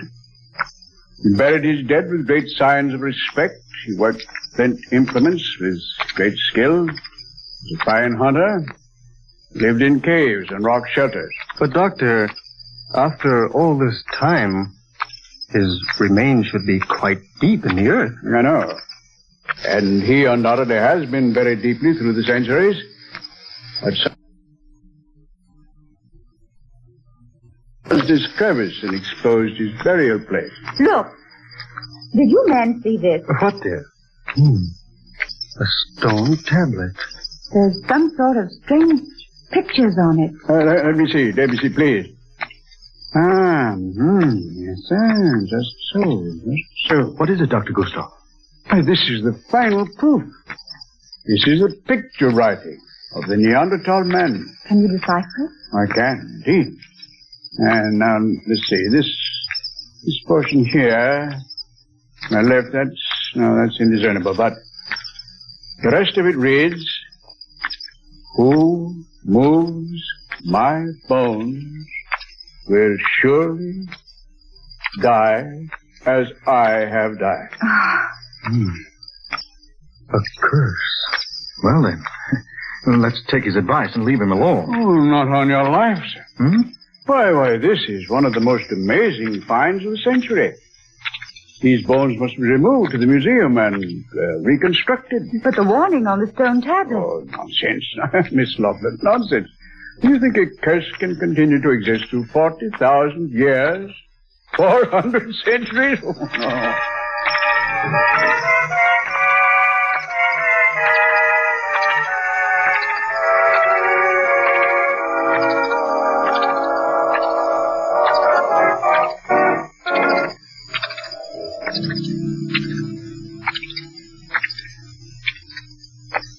Well, Mandy, this is the museum. Ever been here before? Once, when I was a child.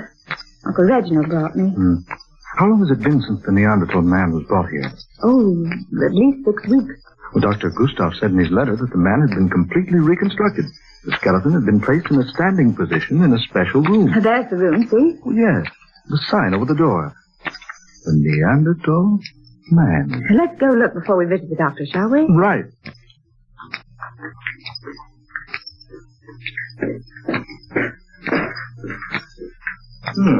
Hey, here we are. The door was open. Why? But this room is empty. Yes. But there's a stone base over there. Everything might have been built up on it. That's strange. I beg your pardon. Yes, what is it? I am called Banff. Could you direct me to Dr. Gustav's study? Oh, why, yes. It's at the end of the hall. See, his name is in black letters on that frosted door pane. Oh, yes. I thank you so very much.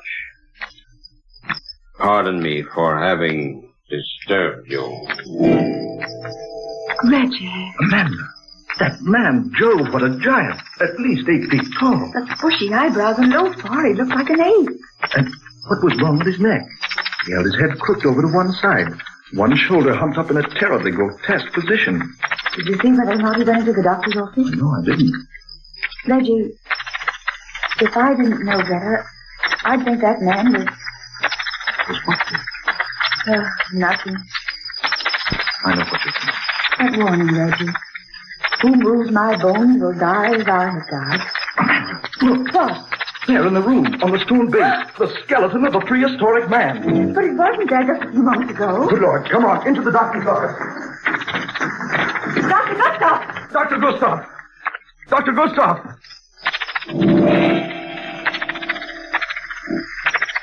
Good. Oh, Reggie.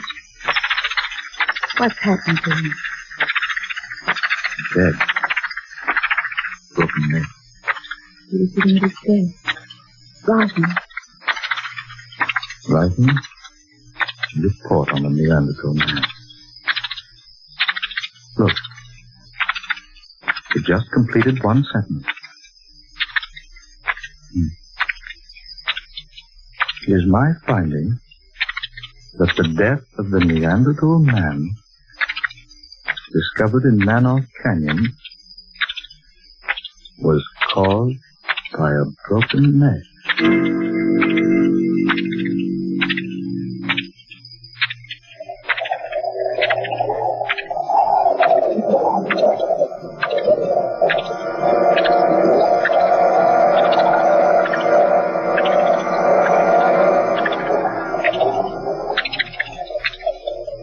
Dark atmosphere.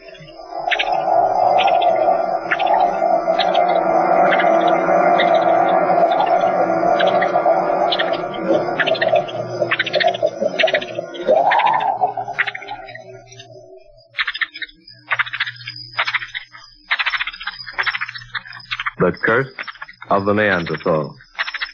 Another original tale of dark fantasy, written by Scott Bishop. Ben Morris was heard as Reggie, Eleanor Naylor Corrin was Amanda, Murilo Schofield was Hayes, Fred Wayne played Dr. Gustav, and Darrell McAllister was Banff. Next Friday night at the same time, we'll bring you another story of the fantastic and the unusual, created by Scott Bishop.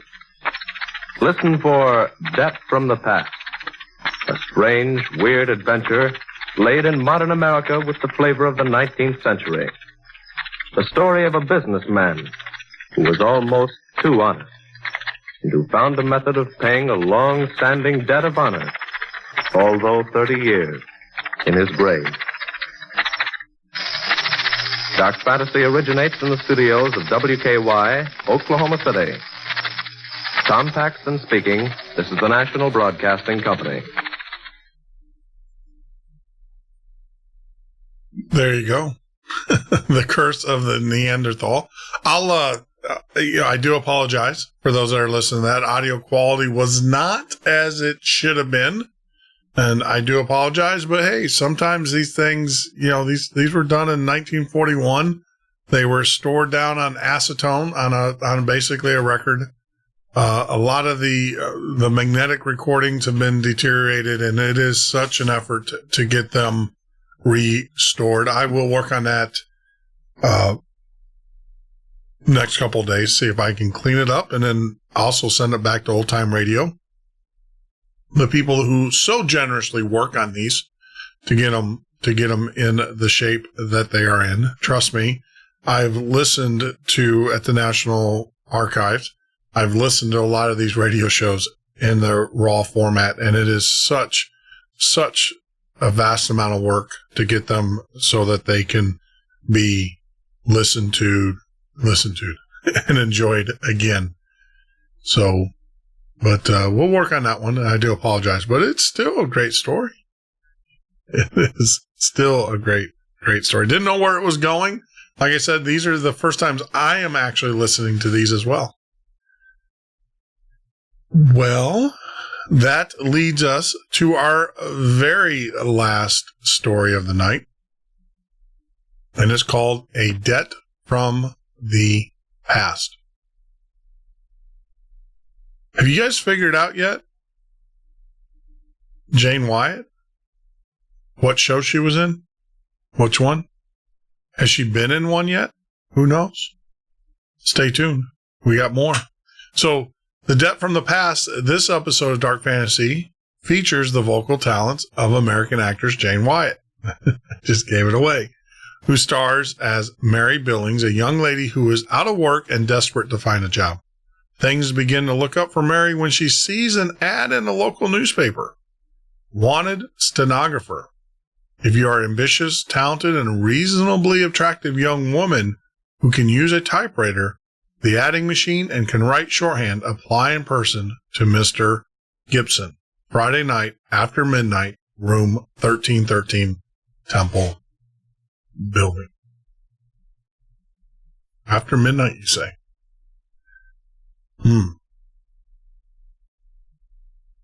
Don't know. Well, let's, without haste, let's listen to Dark Fantasy, written by Scott Bishop and performed at WKU or WKY in Oklahoma City. Debt from the Past, featuring American film artist Jane Wyatt.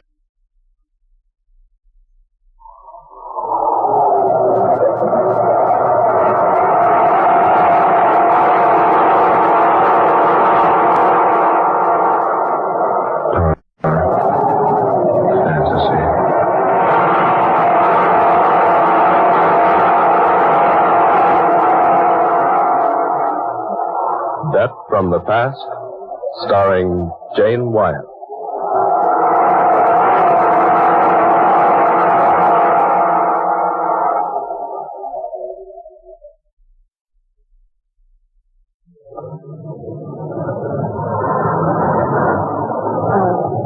I beg your pardon. Oh, yes? Is that your newspaper lying there on the park bench? Why, yes, it is. May I look at a moment, please? Why, if you wish, of course. Here, I'll move over. Sit down. Thank you. Oh, there you are. I hope you don't get me forward. I'll only be a minute. Oh, take as much time as you like. Here, will you roll yourself a cigarette? What? Oh, no, thanks. Sorry, I can't offer you a tailored one. Oh, quite all right, thank you. Out of a job, Yes, but don't tell me I look that desperate. No, Well, I notice you've turned to the help wanted column. Yes, but somebody seems to have been there ahead of me. These ads are certainly all marked up with pencil. Maybe you can say that again. I was lucky even to find a pencil. Oh. You, too. Yeah. Oh, I'm sorry. Oh, that's all right. Nobody needs to feel sorry for me. I'll get along. You've been to all these places you marked here in this column. Sister, I've been there and then some. And you didn't get one of them? No, not one. Why, look at the soles on my shoes. Here, look. Those are yesterday's want ads I'm walking on. How long have you been out of work? Oh, I don't know, about 10 weeks. First, I had a lot of dough. I thought I was a wise guy. I wouldn't have any trouble getting another job. I was wrong. I dropped all my money, and I've been sleeping here on this park bench for the past 3 weeks. When do you eat? Whenever I can. Today, I'm all right. I got a chance to make a couple of Iron Men yesterday. Iron Men? $1, dollars. Oh. You, been around town much? Well, I've been here about 2 weeks. I came up from Sanville. You have people here? No. My father and stepmother live in Sanville. Well, my stepmother and I have never been anything more than barely civil to each other. Oh, I get it. So you've come here to get a job? No, I come here to get a job. How much money you got? Well, I really don't think that's anyone's affair. Oh, bother. You got to be formal about it. My name's Mark Matthew. Mine's Luke John. Oh, I'm serious. My name is Mark Matthew. I wasn't named after the two gentlemen who helped write the Bible. Well, my name's Mary Billings. Well, Miss Billings, I'm mighty pleased to know you. Now that we're thoroughly acquainted and completely good friends, you tell me when you ate last. I'm all right. You look hungry. Oh, yes, I guess I am. Join me for a hamburger? With onions? As you like, and a cup of coffee. Is that a date? Mary, I'm sorry I can't buy you a 35-cent blue plate. I'd love a hamburger, Mark. Then it's a deal. Okay, Mr. Matthew, it is a deal.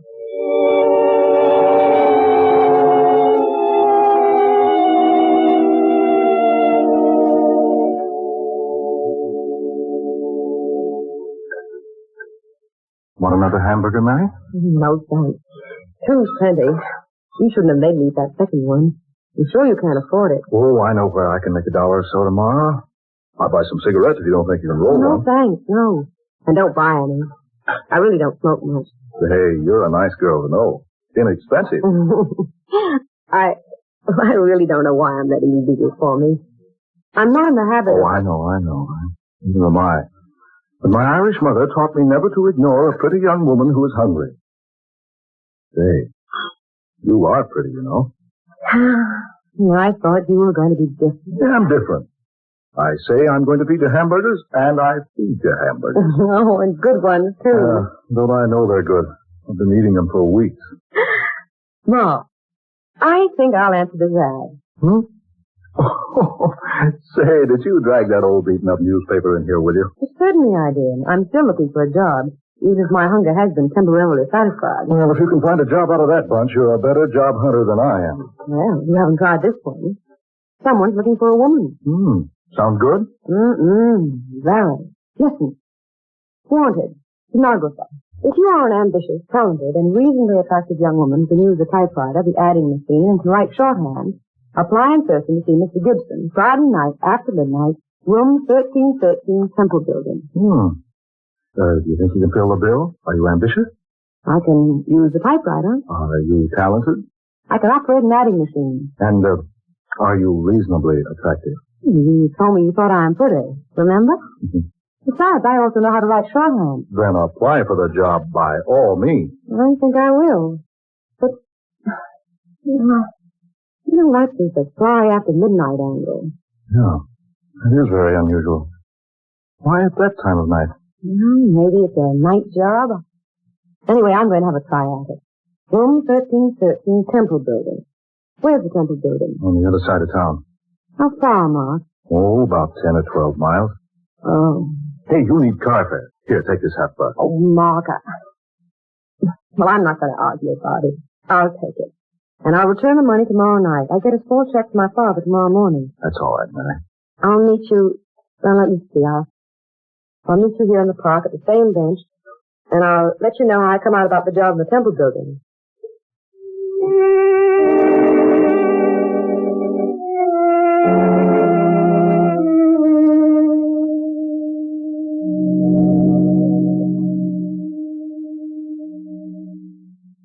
Yes, this is the Temple Building, all right.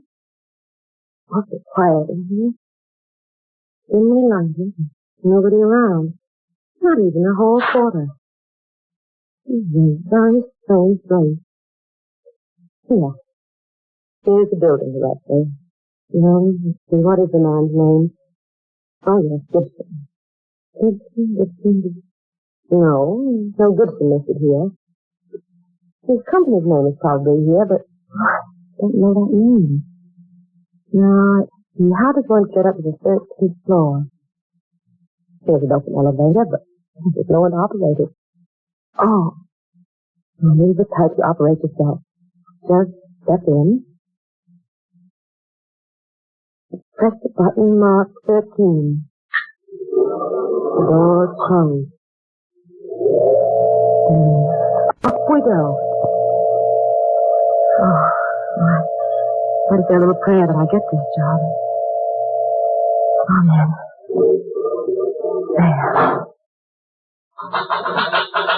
Here we are.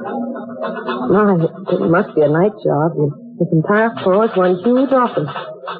Row after row of desks with people working at them. And brilliant lights everywhere. It must be a big country. May I help you, miss? Oh, yes, please. I've come in answer to the ad in the newspaper. Ad? Oh, Advertisement? yes. I'm afraid I don't know what you mean. Mr. Gibson advertised for a young woman to do typing and shorthand. Here, I've cut out the ad. This is it. May I see it, please? Thank you. I see. Mr. Gibson failed to tell me he had inserted an advertisement in the Bee. Oh, but this isn't the time. I'm sorry, young lady. Mr. Gibson uses only the Bee.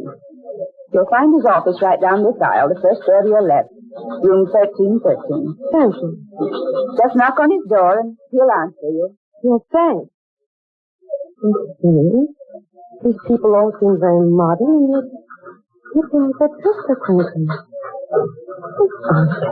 They look old-fashioned. Oh, here's the door. Come in, please. Mr. Gibson? Yes, come in, please, and close the door. Thank you. Sit down, young lady. Don't just stand there. Yes, sir. I've come about the job, sir. The one you mentioned in your ad, What will we do with all of these anything but the Bee. You read my advertisement in the Bee, I'm sure. You want a stenographer. One who can type, use the adding machine, and take directions. Yes. I'm very ambitious, Mr. Gibson, and I feel that I can learn the work quickly. I'm easily taught. Good. Your ad asks for a moderately attractive girl. I'll try to be neat and tidy, sir. My dear young lady, if your qualifications are as you claim, I feel you'll do very nicely. Here, take this pencil, please, and this pad. There now. Are you ready to take a letter? Yes, sir. Address it, Mr. Hugh Lanning, 1501 Tower Building, City. Dear Mr. Lanning, we have received your order for the office materials listed on your invoice, and I shall personally see to it that the items ordered are assembled, boxed, and shipped to you immediately. We are exceedingly thankful for your order, and we trust you will find our service up to its usual promptness and carefulness. If we may serve you again in the future, please be assured every attention will be given to your desires. Yours very truly, the Acme Office Supply Company by Jonathan Gibson. Got that? Yes, sir. Now, will you type it up, please? Use that machine over there. You'll find paper in the drawer. Yes, sir. How old are you, young lady? 22. Your name? Mary Billings. Where were you born? In Sandville. That's about 35 miles from here. Are you ready to start work tonight if you prove satisfactory? Oh, yes. What salary will you expect? That'll depend upon the work, sir. You must know what's fair. Well, say $20 a week. So we say that to begin with. Then if I do more than $20 worth of work, I'll ask for a raise. It's my opinion that employees should be paid according to the amount of work they do. True, young lady. Quite true. What's your home address, please? 2122 Melrose. I'm only there temporarily. Will you please sign it, Mr. Gibson? Yes? What? Sign what? The letter you gave me. It's ready. Finished? Already? Young lady, you're quite efficient. Let's see. Typing is neat. I like it. Thank you, sir. I hope I may have the job. Yes, of course. But one thing, Miss Billings. Yes, sir? Your clothes, my dear. Shall we say, a little too modern. Modern? I thought them quite conservative. The neckline and the skirt length and the sleeves. I'm afraid Miss Billings will be compelled to wear a tight neck dress, long sleeves, and a skirt to the ankles. Like the others outside, I guess, sir? Yes, exactly. And the rouge and lipstick. We don't use cosmetics for the Acme Company, Miss Billings. Very well, sir. And the short haircut. Bob, I believe it's called. You will let your hair grow out, Miss Billings. Meanwhile, you will add a switch to your hair. Yes, Miss Gibson. Now, if you just step outside and speak to the young lady at the reception desk, she'll show your place to work and assign your duties. Mr. Gibson, I can't thank you enough. I worked very hard, and I'll try to be a credit to your company. I'm sure you will, Miss Billings. May I tidy up your office before I take over my work? Tidy up my office? Yes, if you pardon me. You really could stand a little cleaning and dusting. So many cobwebs and dust everywhere. But the windows look like as though they hadn't been washed in years. And your calendar needs changing, Mr. Gibson. My calendar? Yes, look. It says April 16th. This is January 16th. My dear girl, you're mistaken. This is the 16th day of April. And the calendar says 1912. Right, this is 1912. But Mr. Gibson, this is 1942. And it's January, not April. My dear young lady, are you in earnest? Why, of course I am. This is the 16th of January, 1942. Oh, certainly, you must be jesting. No, Mr. Gibson, I'm not jesting. It is not 1912. It's 1942. I can't understand what would lead you to say a thing like that. Here, young lady, this newspaper. Today. Now look at the date on it. April the 16th, 1912. There, you see? Gibson, you say this is today's newspaper? Of course it is. Look at it yourself. Fresh ink. Smell it? Fresh paper.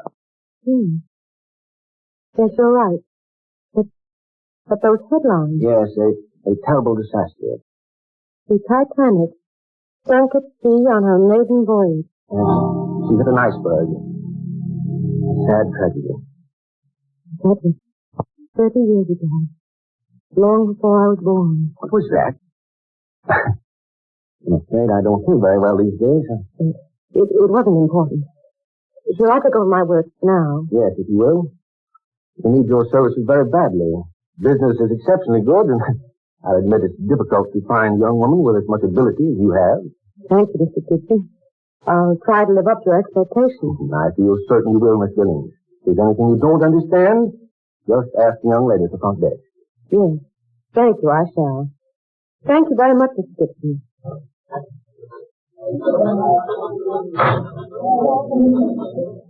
Miss Gibson said to see you about the work I'm to do here? Yes. You use desk number 27. That's over there, the one with the rosebud in the vase. Yes, I see it. I believe I'll let you work on the first of the month invoices. Here, use these invoice blanks. The books are on that metal table by your desk. Yes, thank you. How do you want the invoices dated? May 1st, 1912. May 1st, 1912. That's right. That'll reach our customers the first day of May. And, did Mr. Gibson mention about your clothes? Oh, yes, he did. But he said I was to go to work now and take care of changing later. Very well. You'll find paper, pencils, and erasers in your desk. Thank you. I filled out this form for you. Tell me if it's correct. Name, Mayor Billings. Born at Stanville, age 22. Let's see, you were born in 1890 then, weren't you? That would be 22 years ago, wouldn't it? Your hours will be from midnight until 8 a.m. You may take time out at 4 o'clock for refreshment. 1 hour. If you have any questions about your work, please don't hesitate to ask me.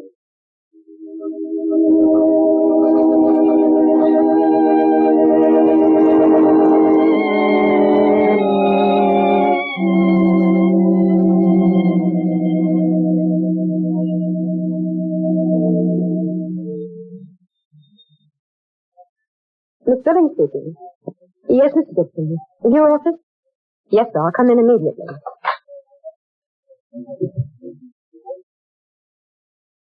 Yes, Miss Gibson, you sent for me? Yes. Sit down, Miss Billings. The dawn will be here soon, Miss Billings. I don't have a watch. And there are no clocks in the office. Billings? Yes. Yes. The dawn will soon be here. And all too soon. I haven't been here long, Mr. Gibson, but I enjoy the work I've done so far. Yes, Miss Johnson reports you give all your attention to your work. She reports that you're extremely efficient. Oh, I'm glad, sir. I've tried to apply myself. Yes. You were just as I expected you would be. What was that, Mr. Gibson? I mean, I could tell by the work you did in here for me that you would be quite capable. I hope you like me well enough to allow me to keep the job. I want you to go home now, my dear. You've done quite enough work for tonight. But I'd just as soon stay my full time. No. Won't pay to overwork the first day, you know. Here, Miss Billings, is your check. My check? Yes, you probably need a little money. Why, yes, but... No. Just cash the check and get what you need with the money.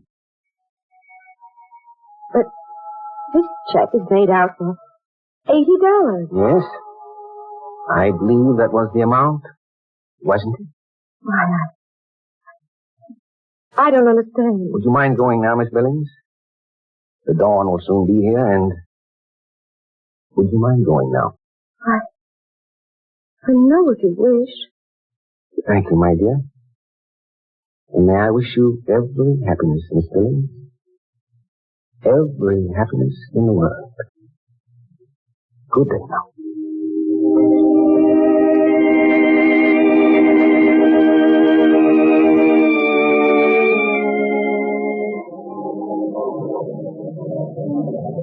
Mary! I say, Mary, wait for me. Oh, Mark, I've been waiting so long. I thought you weren't coming. Oh, Mary. Oh, boy, am I glad to see you. I can hardly wait all day to hurry here and tell you the news. News? Yes, I've got a job, and a good one. $55 a week. Oh, Mark, I'm so happy for you. Yeah, and I got some swell ideas. I'm going to tell you one of them before long. Hey, how about your job? Well, I got it, Mark, but I don't know what to think about it. Everything is so strange. Yeah? What happened? Well, I went to the Temple building, and I took the elevator up to the 13th floor.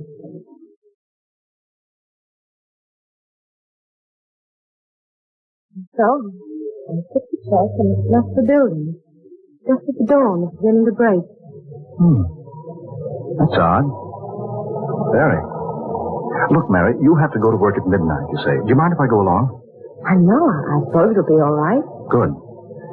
I want to get a look at the kind of a businessman who'd have a 1912 calendar on his office wall.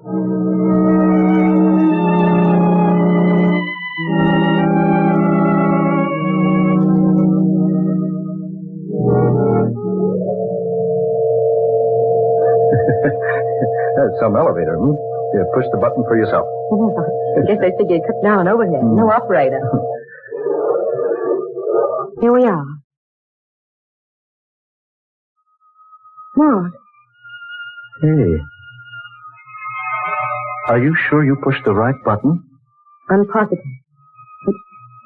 But look at this place. Oh, I thought you said this entire floor was an office. Yes, it was. But now, there's nothing but one dim light. Heaps of junk and boxes, barrels, and stuff here. But this floor isn't used for anything but storage space. But there were desks here, lots of them, and people working. Oh, but Mary, there couldn't have been. Wait a minute. Mark, lying over there on the floor. Oh, let's see. Oh, something glittering over here. It's a lipstick. Mark, it's my lipstick. What?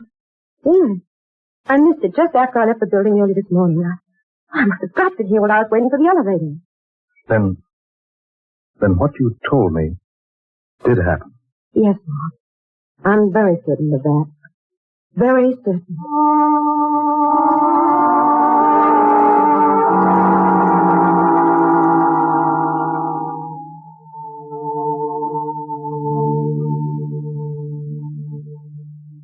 Come inside a minute, Mark, will you?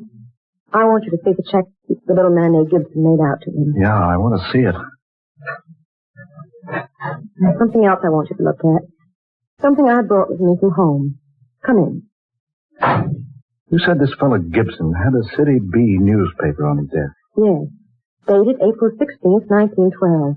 Well, you might not know it, but the B went out of business in this town 20 years ago. But the ink was fresh. And the paper. Any newspaper printed 30 years ago would have been yellow and faded. Yeah, that's true.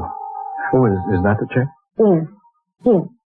And for $80. Wait a minute. You notice this, Mary? The check's made out to Margaret Billing. Yes. I noticed that this morning, but I thought Mr. Gibson had just made a mistake. Now, I think I know the answer. Do? Say, what are these things in this little box? Your souvenirs? Yes, more or less. Here, this lace handkerchief. Oh, it's lovely. It belonged to my mother. Her name was Margaret. Oh, I see. And this is a portion of the diary she kept up to a year after I was born. That's 1912. 10, 11. Here's 1912. What are you looking for, Mary? I'm not sure, Mark. February, March, April. Here, April. April 16th. Here we are. Well, Mary? Mark, listen. Here's what my mother wrote in her diary on April 16th, 1912. Today, the Acme Office Supply Company on the 13th floor of the Temple Building declared bankruptcy. 42 employees were left without work. And with a month's pay due each of them. I went to Mr. Gibson, the owner, and asked for at least a portion of the money he owed me. But he said he was unable to pay a cent. Director Mel Gibson. He promised, however, to pay me the $80 he owed me just as soon as possible. This was bad news for me, indeed. Almost as bad as the news the headlines carried in the day's paper. Titanic was sunk at sea on her maiden voyage.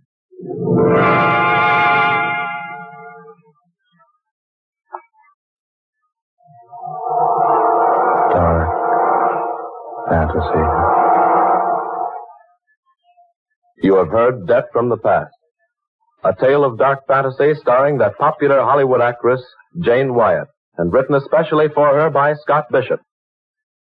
We wish to thank Miss Wyatt for her most excellent portrayal tonight of Mary Billings, and we join Jane Wyatt in urging you to do your bit toward the cause nearest to President Roosevelt's heart on his Diamond Jubilee. Give to your local Mile of Dimes committee.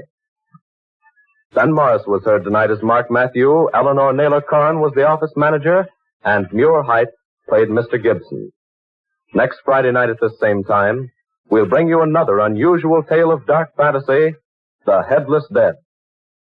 Miss Wyatt appeared tonight through the courtesy of the RKO Studios. Dark Fantasy originates each Friday night in the studios of WKY, Oklahoma City. Tom Paxton speaking. This is the National Broadcasting Company. There you go. Scott Bishop's Dark Fantasies performed at WKY, Oklahoma City. I don't know if you guys had my headphones on, and I don't know where that feed came. Well, I do know where it came in. It came in off of one of the, I was on CNN trying to, other known as Clinton News Network, trying to get the update on the Cubs, and I guess they are in a rain delay, tied 6-6. But man, did that scare me. I hate when they do that on browsers. You go to a browser and you're doing, and then all of a sudden, boom, the video starts blaring in the background. I do apologize for that. But that concludes tonight's Dark Fantasy show. Wow. Good time. We're going to clean some of those audio up. Those are, first time I listened to them, they're reproduced by Old Time Radio Group. It's actually a group of audio engineers who go in and they fix and they repair and things like that, trying to restore our national treasure of American radio. So we can't always get it right, or they can't always get it right. So, and those were restored a while back. We have newer technology, so I'll go in and update them and share that back with the group. And of course, share the updates with you guys. Tomorrow is going to be a great show. We're going to have Jonathan Young's going to be joining us live.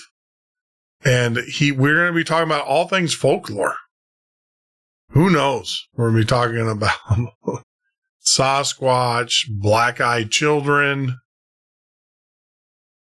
dogmen, all things folklore with Jonathan Young tomorrow in the studio.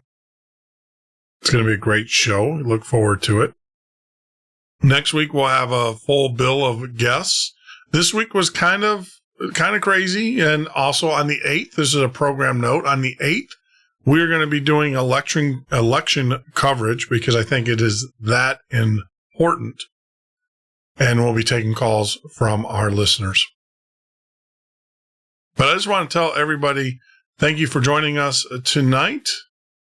Stay tuned tomorrow. Make sure you get back here tomorrow as we talk with Jonathan Young.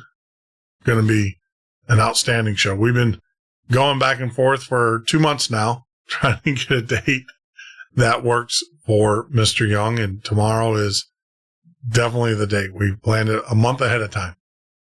So without further ado, I just want to say thank you. Make sure, hey, you guys get out to our website, www.themidnightocean.com. If you're watching us for the first time on YouTube, hit the subscribe button.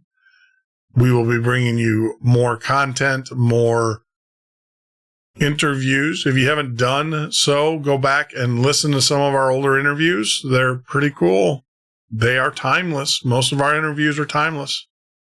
So get back there, take a listen to them. Outstanding interviews. And we're getting to that point where a lot of our older guests we're going to be bringing back onto the show, as I am tongue-tied. You know, it's a little bit different doing a straight-up radio show versus actually doing interviews.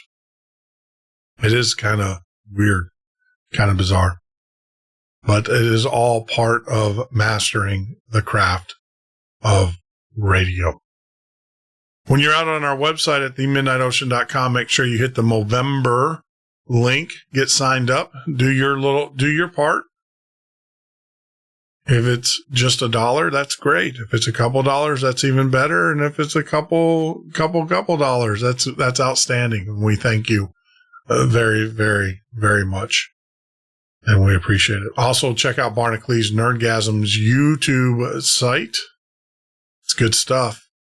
I don't think he always needs more viewers. He's got over 250,000, 780,000 subscribers. And, so talk about subscribers. We crest the 300 point today. Thank you very much. We're ahead of schedule. Our goal was to add about 100 subscribers a month, and we're right on tap with that. And we're picking up steam, but I appreciate it very, very much. Well, as we end the night, you that listen all the time know what that means. Our good friend Ed Roman. But if you can be anything, be love.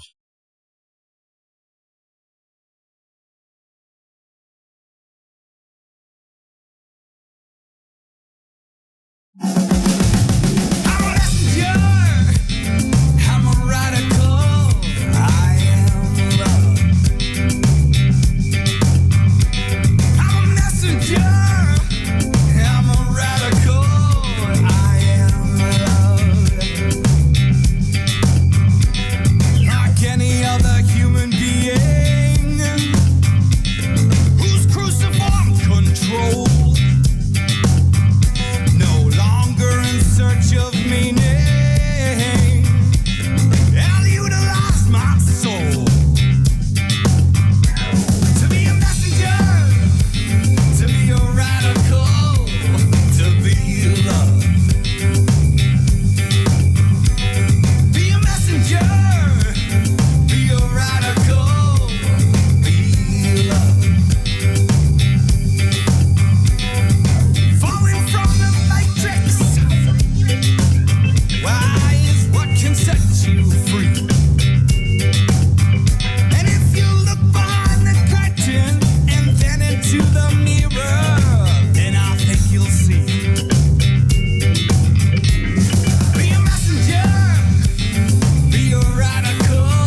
when it's bold. You know, it may seem like a coda, but I learned it from my baba. It's not what you believe, it's what you do. It's what you do. It's what you do. What you doing now?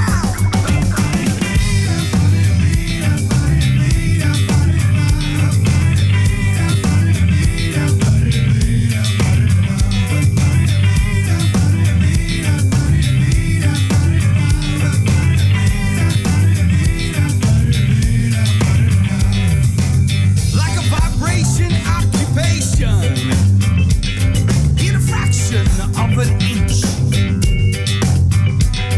And loving all is one is supposed to be a cinch. Be a messenger, be a radical, be love. Be a messenger, be a radical.